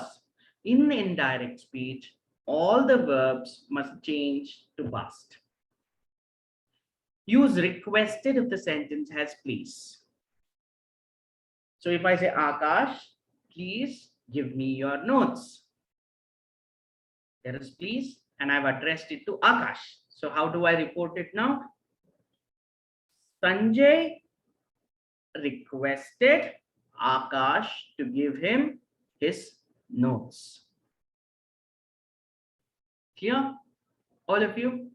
Use exclamatory mark or exclaimed when you see the exclamatory mark. So supposing I say, wow, what a nice day.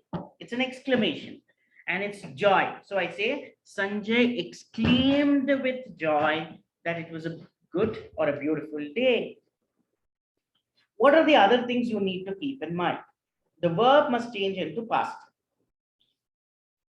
If in the direct speech, the verb is already in the past. For example, I went to the market yesterday.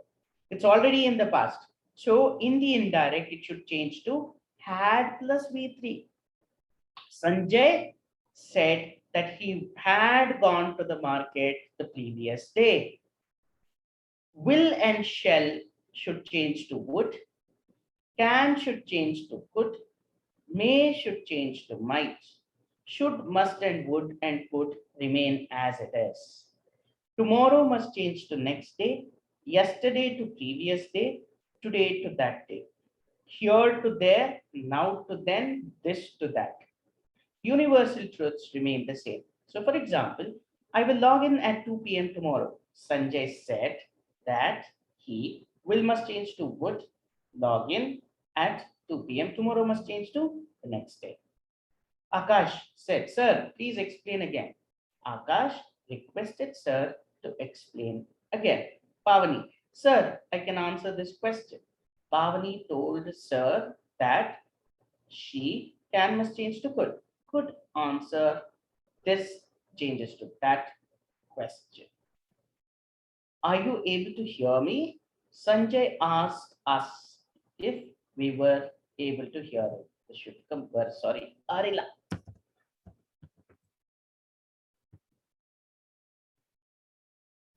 Wow, what a beautiful morning. Pavani exclaimed with joy that it was a beautiful morning. Akash, alas, India lost the match. He's sad. So Akash exclaimed with sorrow that India had lost the match. I shall write some examples here tomorrow. Sanjay said that, remember, shall will not change to should, it should change to would. Sanjay said that he would write some examples there the next day. Now, the sun rises in the east. This is a universal truth. So you cannot change it, retain it as it is. Sanjay said that the sun rises in the east. Sanjay said, I played cricket last Sunday. So it's already in the past. So what should happen? It should change to had plus V3. Sanjay said that he had played cricket the previous Sunday. Clear, all of you? So we also did some 10. So if you have any doubts, ask me.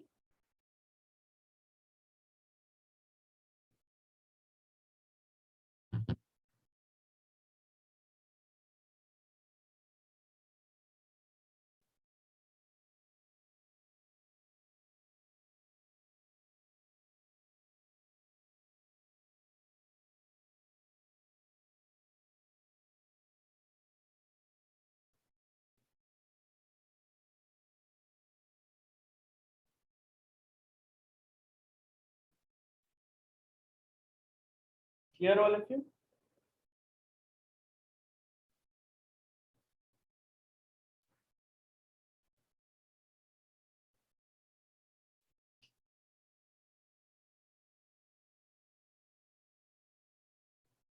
There are a few words that are different between American and British English. The basic difference is in the accent as well. Americans roll the R, whereas Britishers don't roll the R. For example, Americans say car, whereas Britishers say car. Americans say war, Britishers say war. Americans say passport, whereas Britishers say passport. We use the British English, or rather, it's a neutral English. We don't follow any accent as such. Please concentrate only on the pronunciation and the grammar and not on the accent, because we don't need accent. We need to learn to speak and use neutral English without any accent. Accent is not learned, it's acquired. Here, all of you. So, shall we do some exercises? Let me figure out if I can pull up some AMCAT questions or something. Yeah, all of you? Yeah.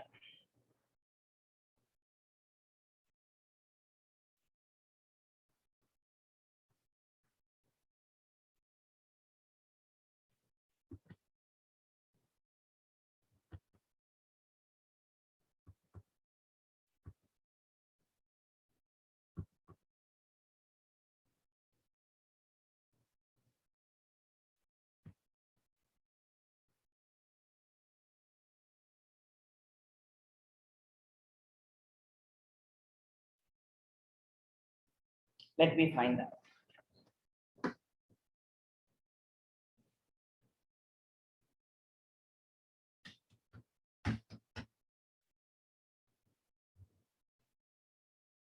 The assignments that you got, did all of you attempt it on Saturday?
There's a pretty big test that we're going to do now.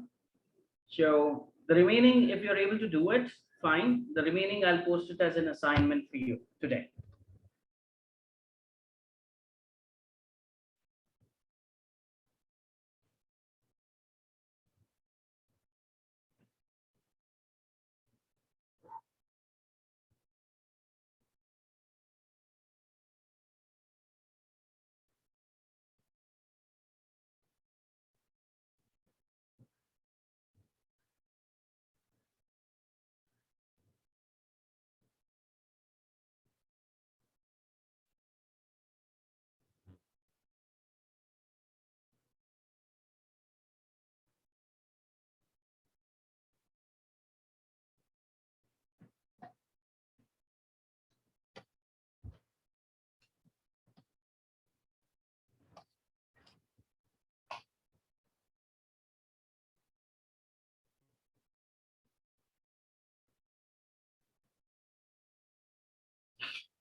Okay, start doing it, and then let's see how well you do it.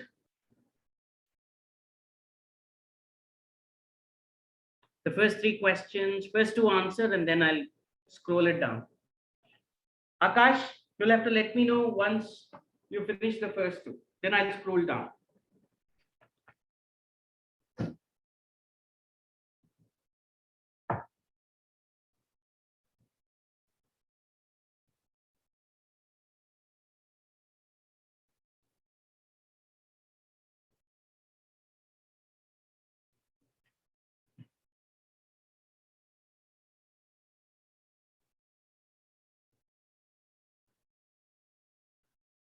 Don't give me the answers now. We'll discuss it later.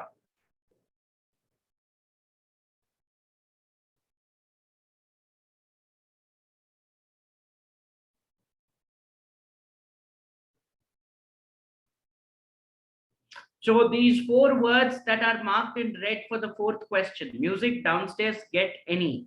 One of them need not be used. So you'll have to tell me which word is not actually necessary in this sentence.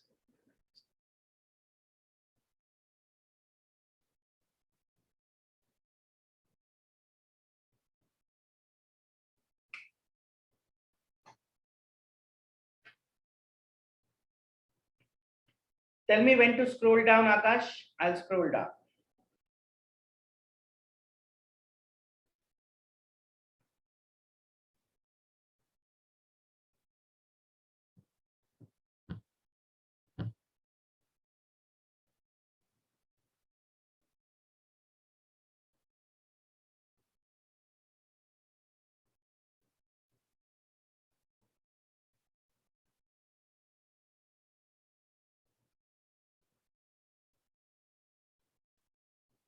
Okay.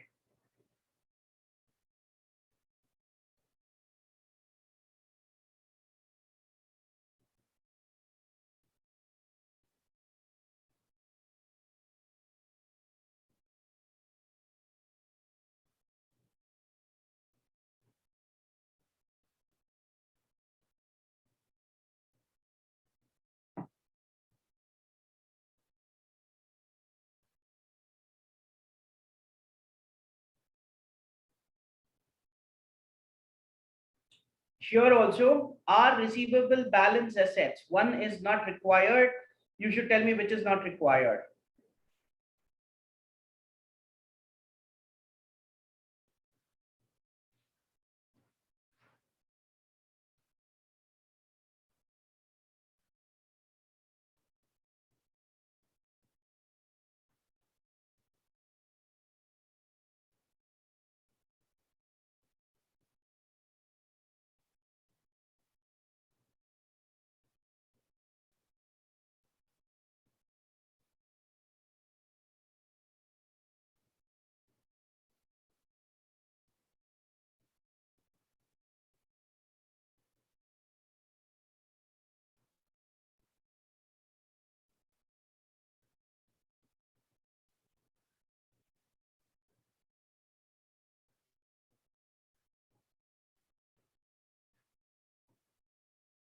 I was with you for 10 days. I told you, ask me whatever you want. On the last day, if you ask me, teach me that, teach me this, how would I be able to teach you? Well, let me see how what I can do, Renuka.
In this also, you have to find out which is wrongly used. Offer sessions to would. Which word is wrongly used?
Okay, we'll stop at this and then I will discuss the answers.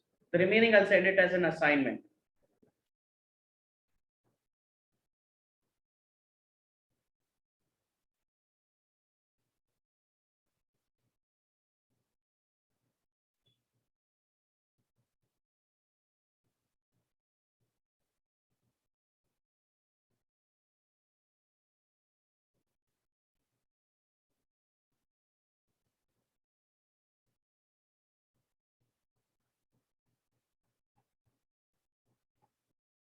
Okay, let's discuss the answers. Okay. I'm not busy, so I ought to finish the report in an hour.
If the manager has time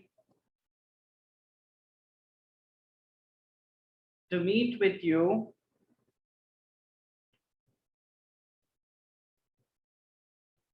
he leave a message on your voicemail. If we organize project teams,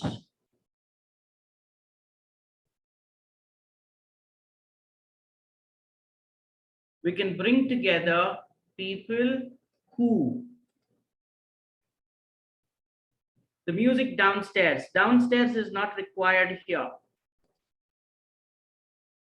The music was too loud that I couldn't get any sleep last night. You can't say downstairs, upstairs music and all.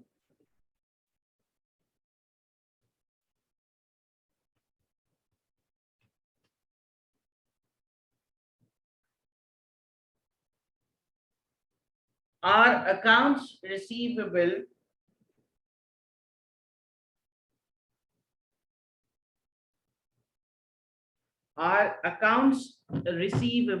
have to balance against assets. You can't have are and have together. So remove are. So it becomes accounts receivables have to balance against, or you should say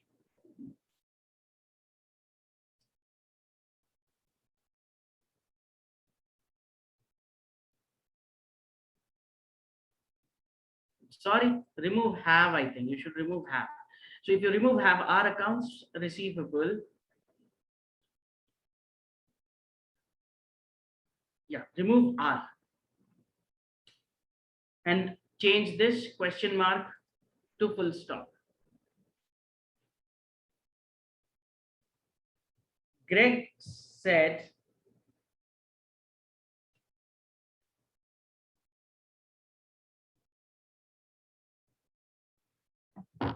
he would request help next time. Greg said, I will request help next time. So this is would request, indirect speech. So the seller wants to transfer funds between one account and another. He wants access to and from any account. However, he won't make any transfers. The head of the purchasing department told me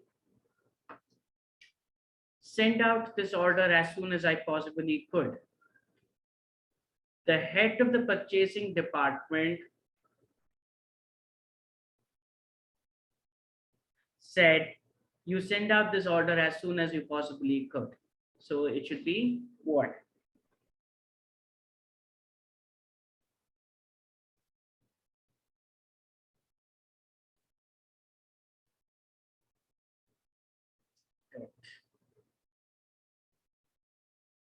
I really look forward for studying Japanese to prepare. I really look forward for studying is wrong. It should be to study. I really look forward to study Japanese to prepare for my trip to Tokyo. The negative financial returns from last quarter is having an impact on hiring policies in the coming months. New safety requirements were created by the government. Not only do the sales of chocolates rise in February, but the sales of all other confectioneries also increase. The organization will be able to borrow more funds if it could pay off some of its current debts. I'll be late. I'll be in late today. If you arrive before me, check my email and answer any pending issues. Don't worry, I will have finished the work by the time you get back.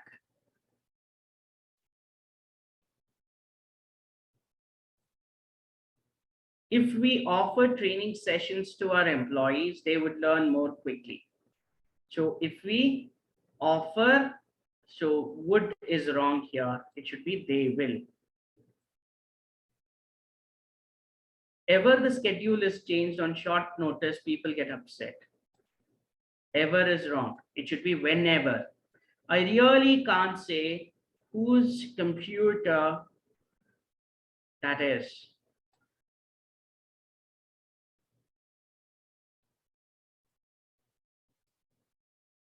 I haven't.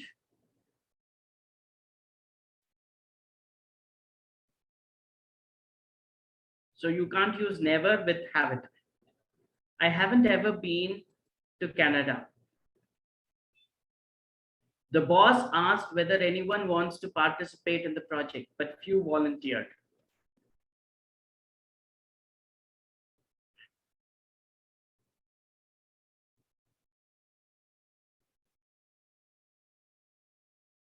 Whether is wrong. The boss asked if anyone wants to participate. During I've known him has always been kind and generous. So during is wrong. Since I have known him, it should be. I have been leaving telephone messages. What shall I do about Joe's debts? You will have to figure out where to get the money. If I were you, I would invest in the stock market. Do you know which function pertains to the Bureau of Alcohol, Tobacco and Firearms? According to the presentation, the Bureau is designated to monitor dangerous items in society. Alex can't travel tomorrow. The problem is that his passport has expired and he needs a new one. Megan isn't going to travel to Europe by herself, is she? We can not only expand into Eastern European market, but also move into South American market. Lee has been working on the manufacturing project.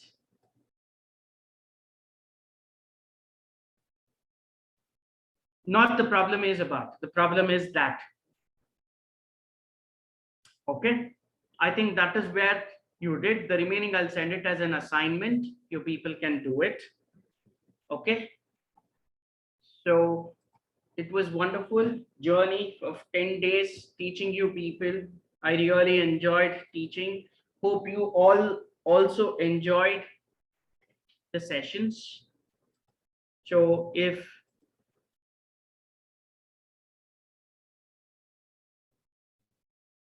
it was nice teaching all of you, all the best for your AMCAT test and also for your future. And it was a wonderful journey. Thank you very much. You've been very good students. I hope you've learned something from me. All right. So hopefully you'll all do well. Okay. So I'll tell Sahita that the attendance link is not working. Let her post it. You must have 1 minute.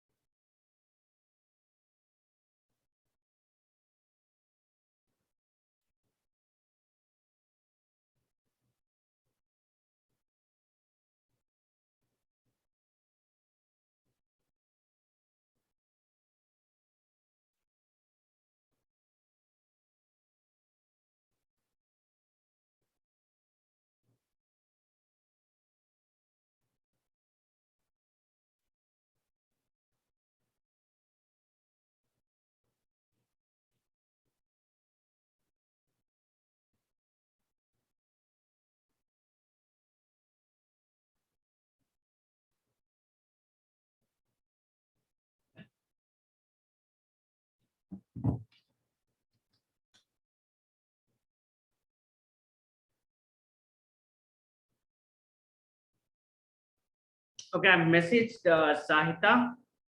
I think she will get back to you.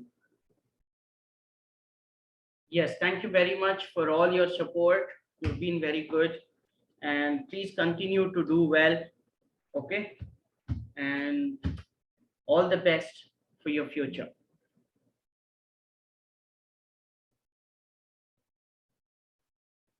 So shall we wind up? I'm not too sure about your attendance link where she would try doing this.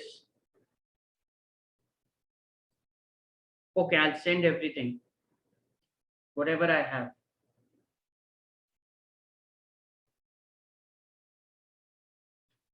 All right. Let me check what site has got to reply. Yeah, she's replied. Let me check.